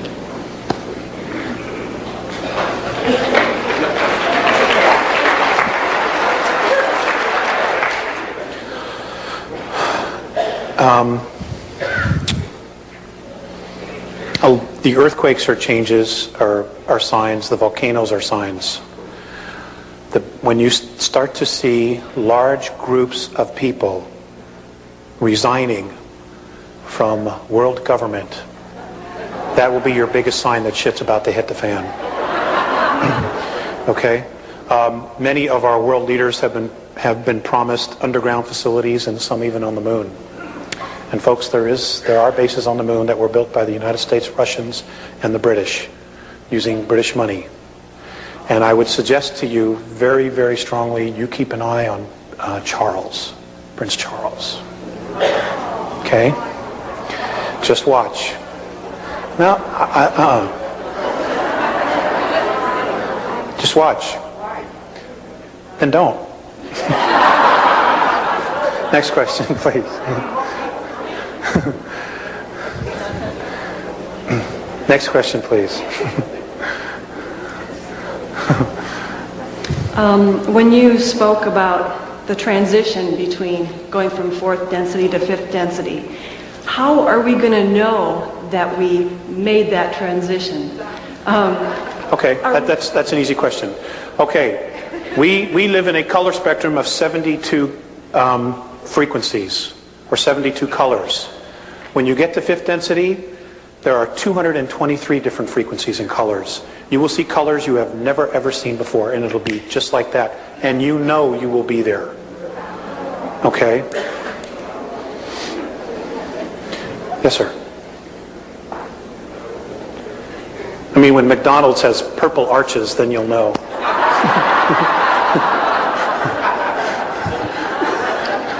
Do the Andromedans have a military? And do they have a financial system, anything like ours? Okay, great question. No, they have no financial system. Everything that they create technologically is used for the advancement of their race. It is for educational purposes only, but it can be used in defense. No, they do not have an army or a military per se. They are scientists. What they do is they send their children to school from anywhere from 150 to 200 years. This is our time. Well, you know, they live 1,000 years, 1,500, 2,000 years. And what they do is they teach their students all of the arts and sciences. They are literally PhDs or masters in everything. Then at that point, they have the choice as to what it is they want to do. And they can change their minds in a heartbeat and do something else. So they are given all the tools. Everything is for education. Nothing is for distraction. Okay, they would never conceive of creating television as a distraction. Never. Okay? Everything is to help them evolve. And their science and their technology can be used in defensive purposes, mostly the holographic stuff. Yes, sir. I'm wondering if you could elaborate on the Dracos and Hale-Bopp a little bit. What I have shared is really all that I know. I just know that life is going to be very different. It is, they say it's a comet. It's not a comet. I can tell you this, that it has split into two pieces, and both pieces are rotating, okay, around an invisible axis. They're rotating like this as it's moving. And something that a friend told me that she heard on Art Bell, and I have not confirmed this, okay, so this is still rumor, but apparently an astronomer was on Art Bell, and he called and said that they have seen a large craft that is now flying alongside Hale-Bopp that's larger than the Earth. Okay? So if it doesn't change course, it's going to be great. It's going to be great. All the denial's going to be gone. You know? Yes? I understand the Andromedans have a version of the story of Enki and Enlil, and I'm wondering if you could tell us anything about that. Oh, that's a long question. Long answer.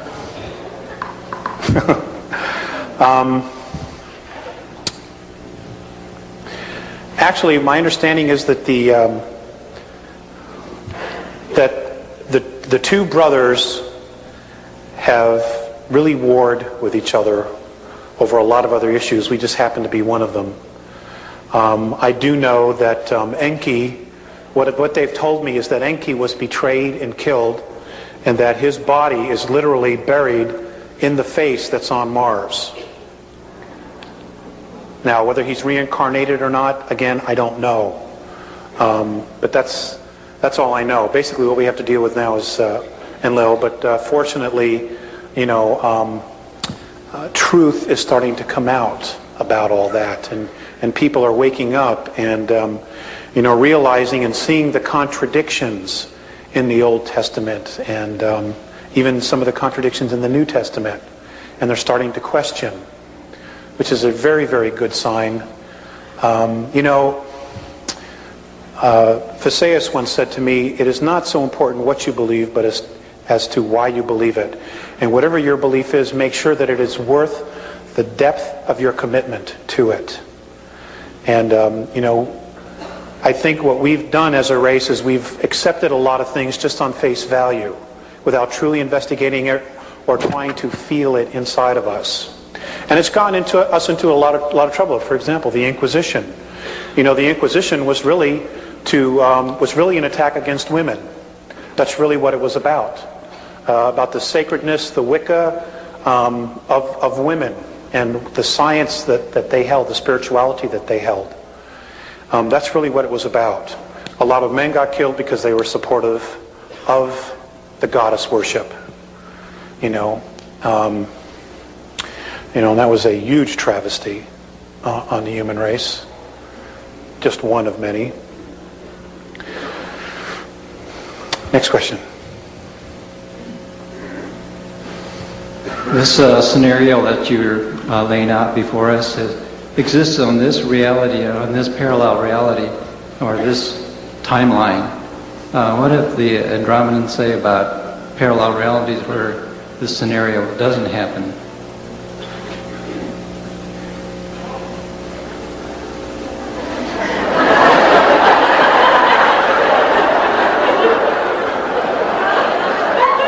He's not going to like my answer. They haven't said anything.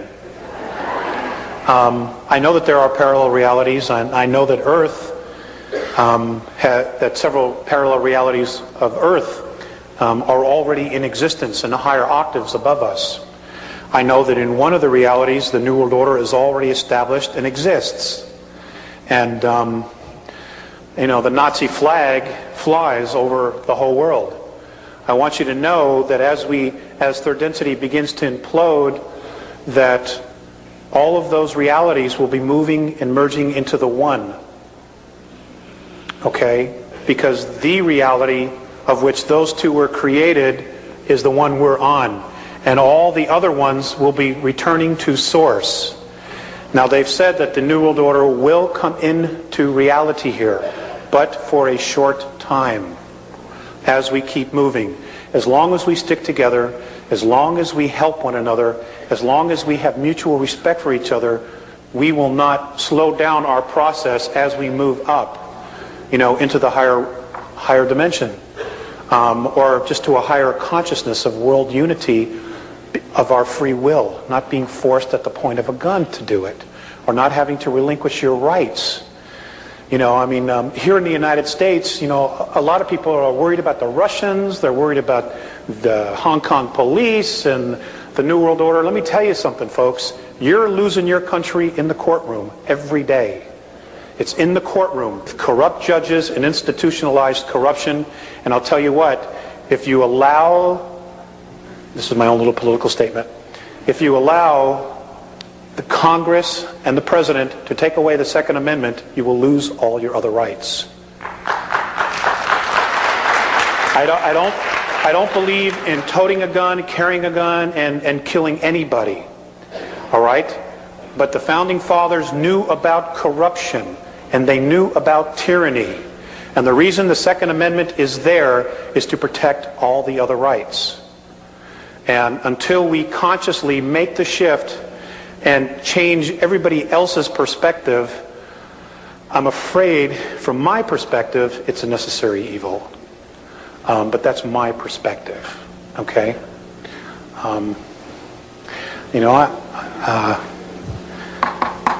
America, you have done so much in such a short amount of time. But you have to understand that when you're a draconian or Orion belief system, there is no such thing as free will, as self-rule in their control.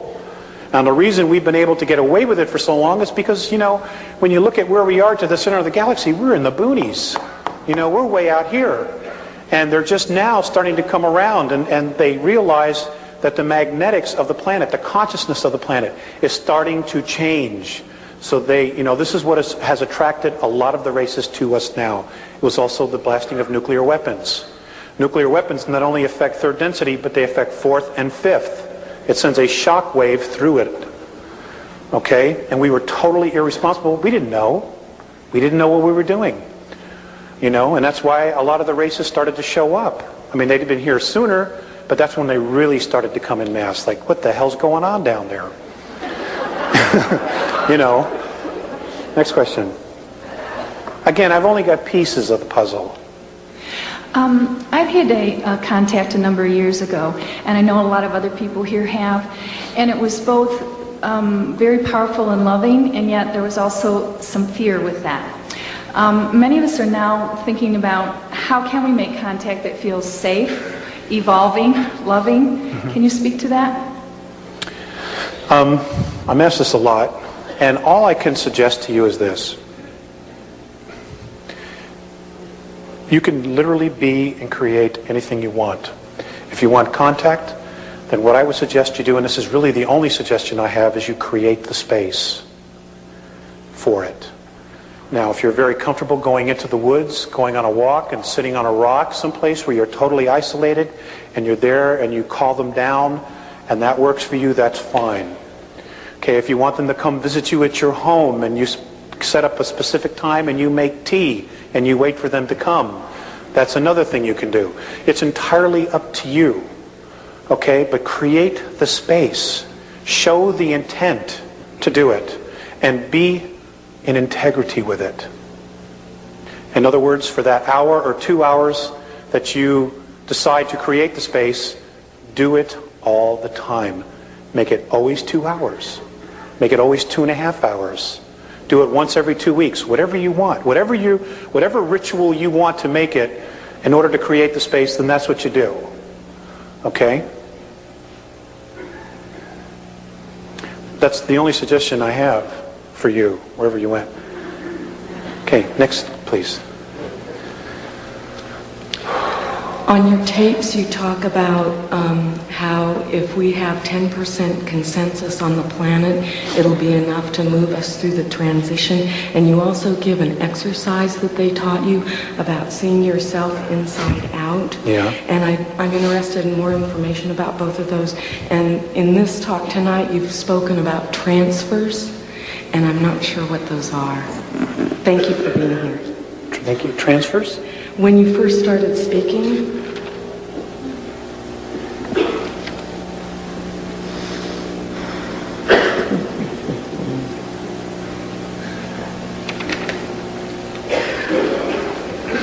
Okay, let's go to your first question. oh, okay, yeah. I was given an exercise. You guys probably all know this stuff already, you know, but something that I was given specifically, which I do every day, and you know, they never give me answers about myself, and it really pisses me off sometimes. Because we're looking for shortcuts. I mean, let's face it, we're Earth humans. Okay. Anyway, the exercise was to get very, very quiet, get myself into a very humbled space. Sincere space is the word they use a lot. And it was literally to grab the balls of my feet and turn myself inside out, so that everything that's on the outside is now in, and everything on the inside is now out. And when you see yourself upside down, you see yourself strung out like this, very carefully detach yourself and look at who you are.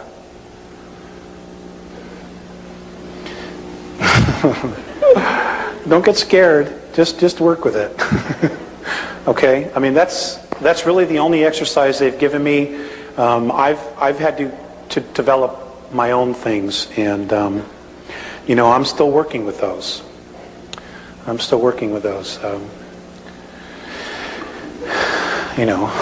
Next question. I'm fascinated. First of all, thank you very much. You're welcome. Thank you. Living your life where you're living it.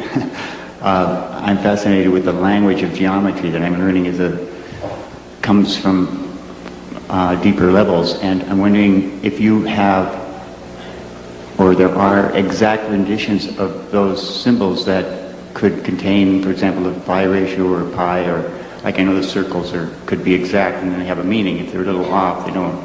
Do you know if there are exact symbols that could have like the pi ratio in them, or you just drew them like? Okay, that's a great question.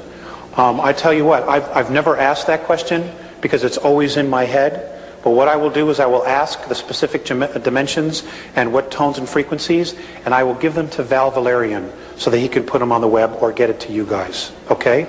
I will ask that.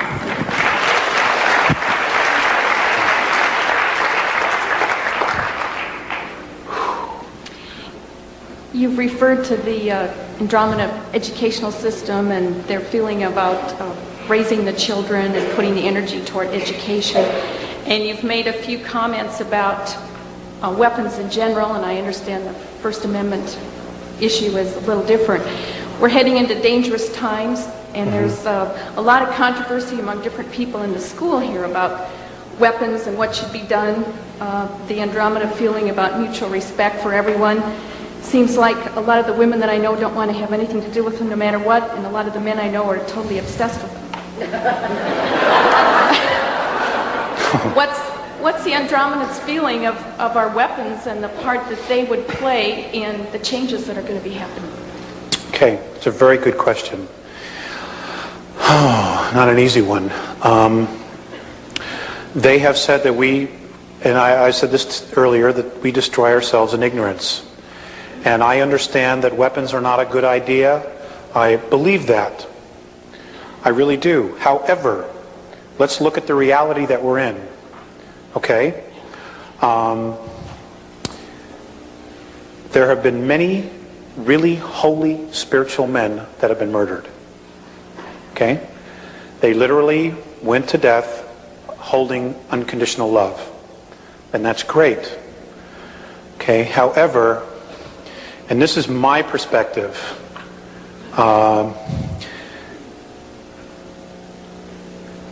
If somebody is coming in my front door to harm my family, I'm taking him out. And I'll make no bones about it. But they would have to be coming after my family.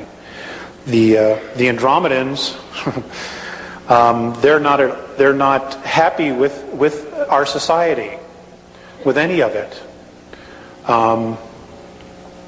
But they realize we cannot defend ourselves. That's why there and other groups are contemplating intervention, because we can't defend ourselves.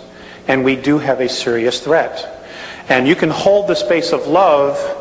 You know, I truly believe you can hold the space of love, but at the same time, you can hold the space of sovereignty and defiance of tyranny. I mean, what good is total unconditional love when it's being total oppressed? If we take that attitude, then don't we then create a situation where we have to come back and do it from the other side? Don't we just get right back involved in the whole cause and effect? Well, it could be very possible. It could very well be possible. I really don't have an answer for that.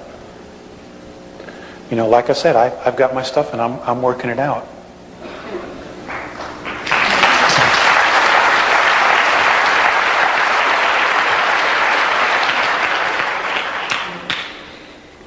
The symbols that you drew on the board, are they considered a universal language, or are they part of the Andromedan culture? And also, are the Andromedans taught to focus on those symbols in order to create reality like we are here in the school? Good question. I do not know if they're universal.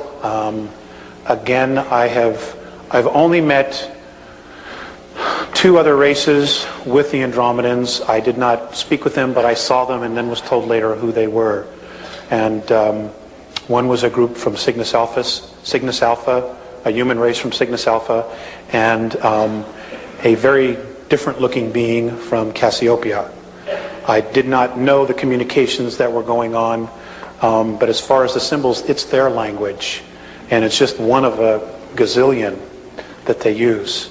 But I don't know that it's universal. I just don't know if all the other races know it. I mean, it could very well be that when the council gets together, they have interpreters who interpret the holographs, just like our UN does. I don't really know. So I'm sorry, my information on that is so limited. Yes. Please tell us a story about a time that you have observed on how the Andromedans treat their children. Okay. Can I ask you a question? Who are those faces? Me. Okay.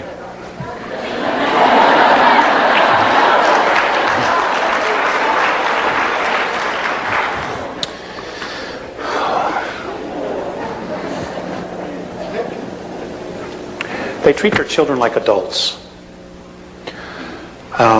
I understand that they birth in water. The gestation period is 8 months. The children come out and they have full cognizant memory of who they were the life before. So there is a continuous evolution, life after life after life. Now, during the period between incarnations, and I don't know if this happens for all the beings on 5th density or not, the oldest and the wisest, who have the most experience, teach the youngest. So it's not where they withhold anything. In fact, the children, and this is the law of consistency, the children know everything their parents know and even more. And there's no attitude with the parents. This is something they want because their pride is in their race. And I wish we had the same philosophy. God, we dumb them down with cartoons and stuff like that.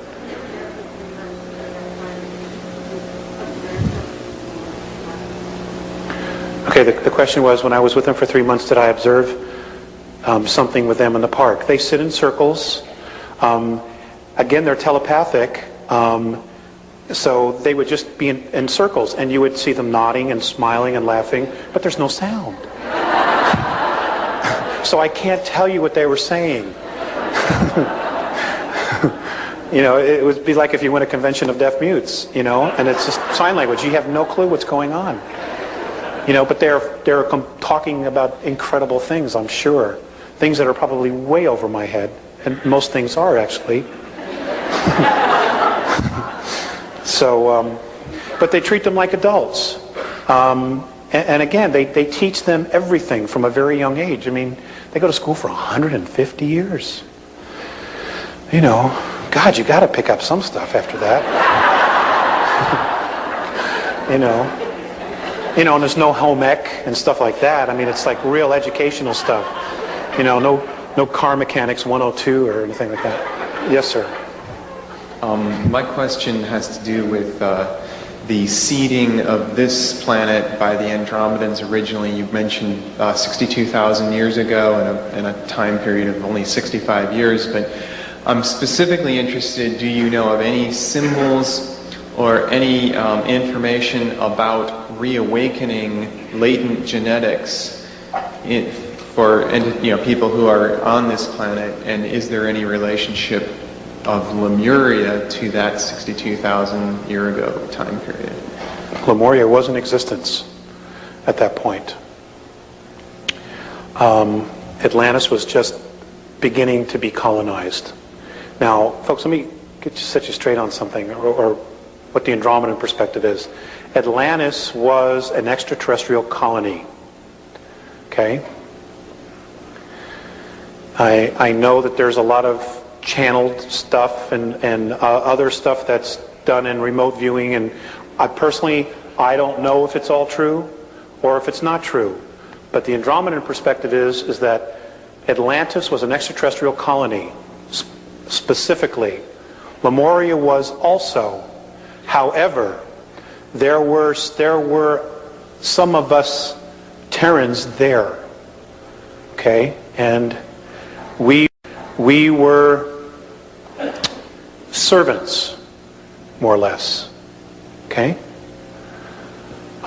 Some of the stronger genetic of our race were used as a priesthood to basically keep in line the other humans. I mean, if you go back and you look at history through Sumeria, Egypt, even today, today the new priesthood is the world bankers. They have total control of your life on a monetary, physical level. It's hard to do anything on this planet without money. And they're the new priesthood. As far as latent DNA and latent memories, I have been told, and I for some reason, I don't know why, I can't find my specific dates. But there will be a point where as the frequency increases, that we will start to remember things. Children today are already remembering things.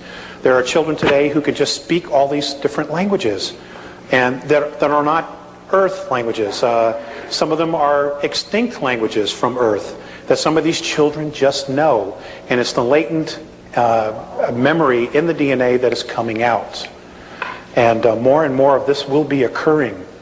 I know that there are children today. I know of a woman who's contacted me who lives in Tennessee. She has a child who came to her one day and says, Mom, if I were to reverse engineer a nuclear bomb and explode it, it would draw all the radiation out of here. This kid's 6 years old. And, there are children today over in Egypt that are walking out into the desert and showing archaeologists, well, I remember there was something there, a library. And sure enough, they're digging and they're finding the foundations of things. And our government probably does know because of its satellite technology, but there's no way a 10, 11, 12-year-old kid should know that stuff because it's all being suppressed. So the world powers have a real serious problem. People are waking up, and it's great. We have to. Our heritage has been denied us. We've been robbed of it, and don't let it go. Don't let it go. We need to know who we are. Thanks. That was a good question. Yes, ma'am. Let's just take a few more, okay, folks? I'm pretty tired. Okay, 2 more. If there's 2 people. Yes, I ma'am. didn't know you said they were taking of children and the eating of children or the eating of people. And then while I was down there, you said you talked about eating of children or people. And while I was there, you said it was because of the purity of the passion and emotion brought up the fear, the high fear, and the high adrenal activity was attractive to them. I understand that, but an advanced technology would seem to me would be able to clone their food or clone. We can make adrenaline supplements or different things. Okay. Now, I want you to look at this idea. When is anything that's a clone as good as the original?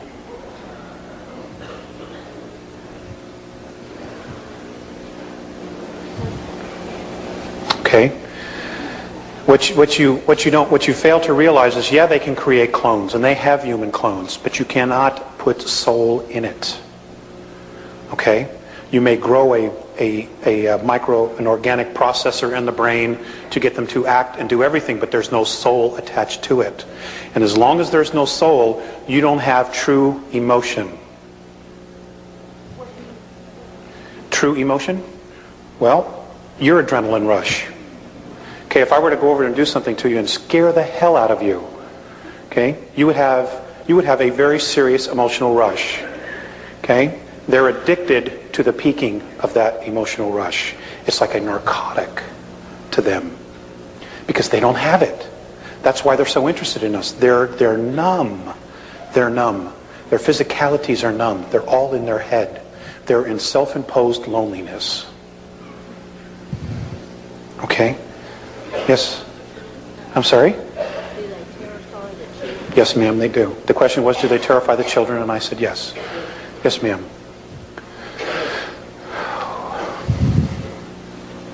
Thank you for coming. You're welcome. Thanks for having me. Do you have any information that you can give us that would shed light on the mystery of gravity on this plane? And is it indigenous to this planet? Or is it a mutation? Say that again. Is there what? Is it indigenous to here, to the solar system? Gravity? Yes, to Earth. Or is it a mutation? And would it disappear when the frequencies begin to raise? Okay.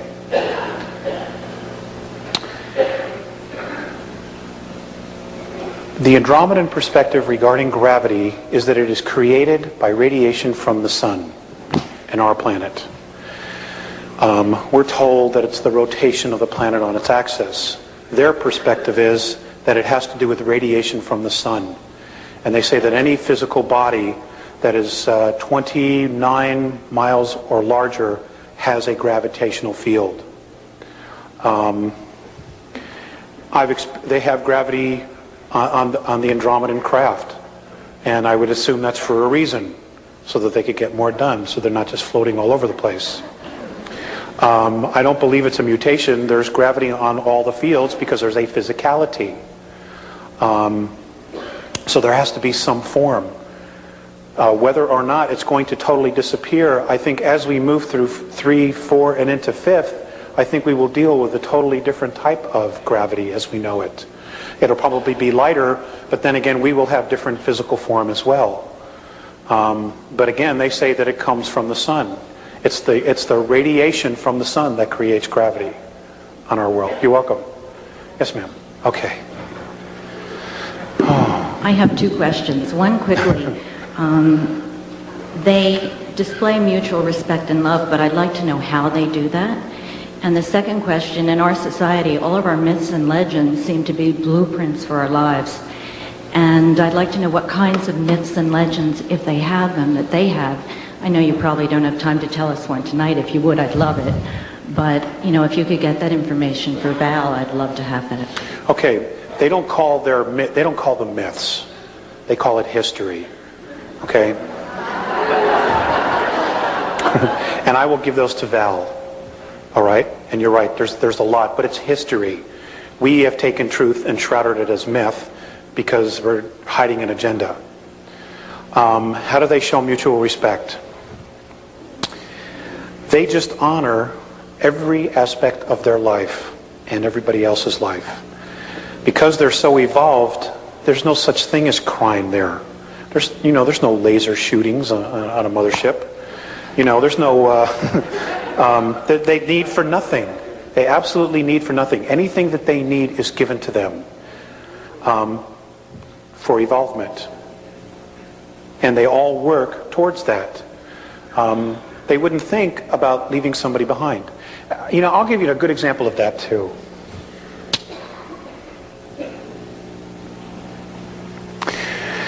There was a ship, an extraterrestrial craft that was apparently shot down in 1985. I believe it was 1985.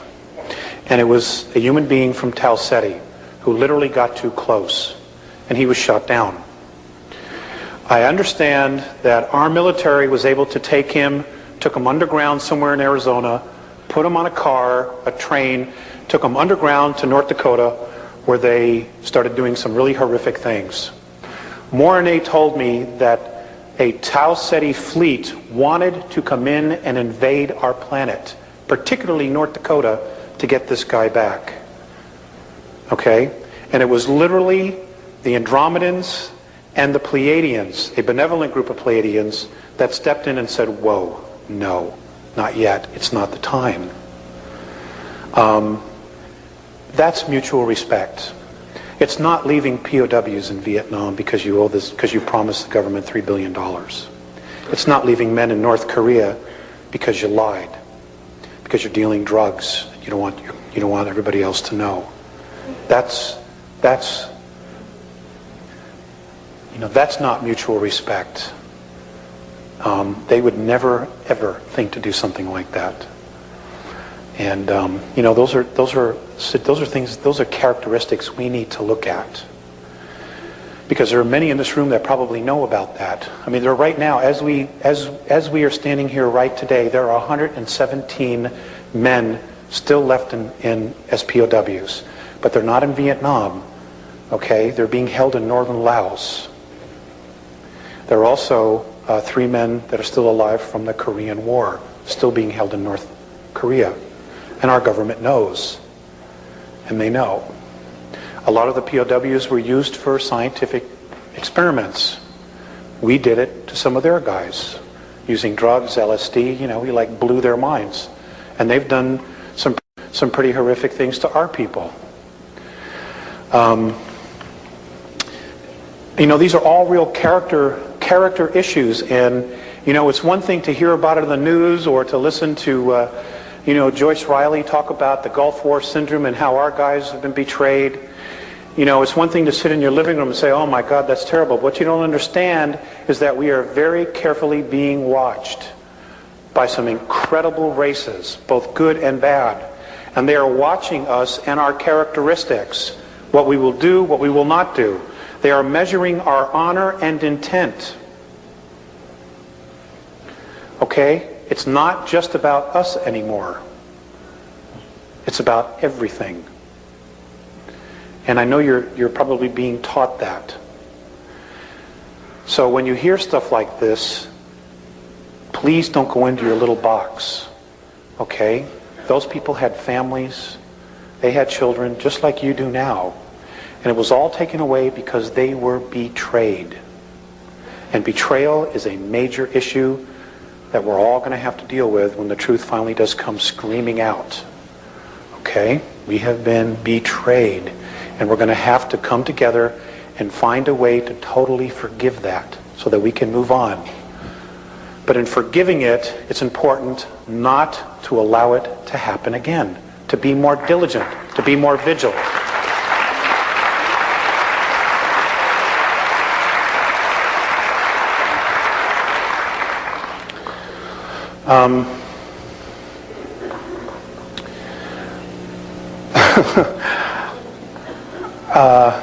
I'm so tired. I don't even have my notes. Okay, it's on the internet. All right, the Earth Changes, it's on the internet. Most of you already know. Okay, you're looking for dates, specific dates, what time, so on and so forth. That's not important. It is definitely coming, but it's all a probability as to when. All right? but there are more people negatively polarized on the planet that it's almost a sure thing that it's going to happen at this point. The internet is a leading edge research group. I'm sorry? Yeah, he's free to do whatever he wants. None of this has a copyright. None of the tapes, the newsletters, nothing. You know, it's not mine. I don't own it. I'm just here to deliver it. So you can do whatever you want with it. Just don't change the intent, okay? Just don't change the intent. Alex, we have some of your newsletters that you sent, and I'm going to have them in the bookstore for people. There's not enough for everybody, but there's quite a few for those of you who are interested. We'll also post the address for that newsletter for everybody, so if they want to get those kinds of specific dates, they'll be available to them. Yeah, that's a good idea. It is behind the one we see. Here, I'll show you what I mean. Okay, this is the sun. This is Earth and her moon. The second one is smaller. It is behind it. If you're standing on Mars, you see it. Okay? You see it. As it turns, now the reason it was done, the reason our planet was moved is because the surface could not handle the radiation of two suns after the last war that was here. So they had to do something about moving it. Now, when I asked, well, who moved this? The response I got from RNA, and this is the only answer I got, was that this is something the Pleiadians had to answer. So I don't know if there's an agreement for them to bring this information out, or if they were responsible for it. I don't know. Okay? But apparently there is some evidence coming to light that they clearly suspect that there are two. Okay. Let's see. Hold on. I want to end this with. I want to read something, and I want to thank the gentleman in the back for bringing this up. I have a very deep respect for the Native Americans, and I just think that they're great. They have really tried to hold on to their integrity through it all. They themselves, which I witnessed at the Star Visions conference, still have major prejudices with the white race. And whether they're justified or not, what happens to us happens to them. So we all need to drop it, and we need to come to the table. We need to bring all the wisdom to the table so that we can figure out together how we're going to deal with the situations that are coming. There are still some Native Americans that choose to withhold information regarding the star nations, the star races. That's okay, that's fine. What I can tell you is that there will be others coming up behind them and making sure that humanity gets the information. Because we have to know the truth. It's the only way we can make the right decisions. You cannot make the correct decision with only half the truth. It's still the wrong decision. Or it could still backfire because we don't know all the pieces of the puzzle. You know? And from what little I do know, it appears that all of you are truly blessed to be able to come to a school like this and get the information that you need so that you can go out and teach others. And folks, I want to stress this again. It is imperative that you take the knowledge that you have, that you've been given, and you teach others. We are running out of time, all right? We can really turn this around, but we have to do it right away, and you have to be committed to it. I mean, I can't stress this enough. I mean, time is so short as we know it. And, I don't think it's fair that 2/3 of the planet are not going to make it because they have not been told the truth. It just isn't fair. But, I didn't make up this game, or maybe I did, part of it. But if I did, then I'm an idiot, because it isn't working. Okay, it isn't fair. There are a lot of good people on the planet who are real simple people. And, they're just not being told the truth. Now, they may not want to believe it, but that's okay. At least you put it out there, and they made a choice.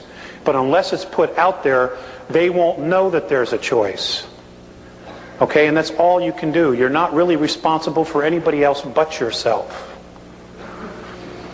Okay, I'm going to read this. O Great Spirit, whose breath gives life to all the world, hear me. I am small and weak. I need your strength and your wisdom. Let me walk in beauty and make my eyes ever behold the red and purple sunset. Make my hands respect the things that you have made and taught my people. Make me wise so that I might understand the things you have taught my people. Let me learn the lessons you have hidden in every leaf and every rock. I see strength not to be greater than my brother, but to fight my greatest enemy, myself. So when life fades as the fading sunset, and my spirit may come, and as life fades as the fading sunset, please let my spirit come to you without shame. Washtay. Ladies and gentlemen, thank you very much.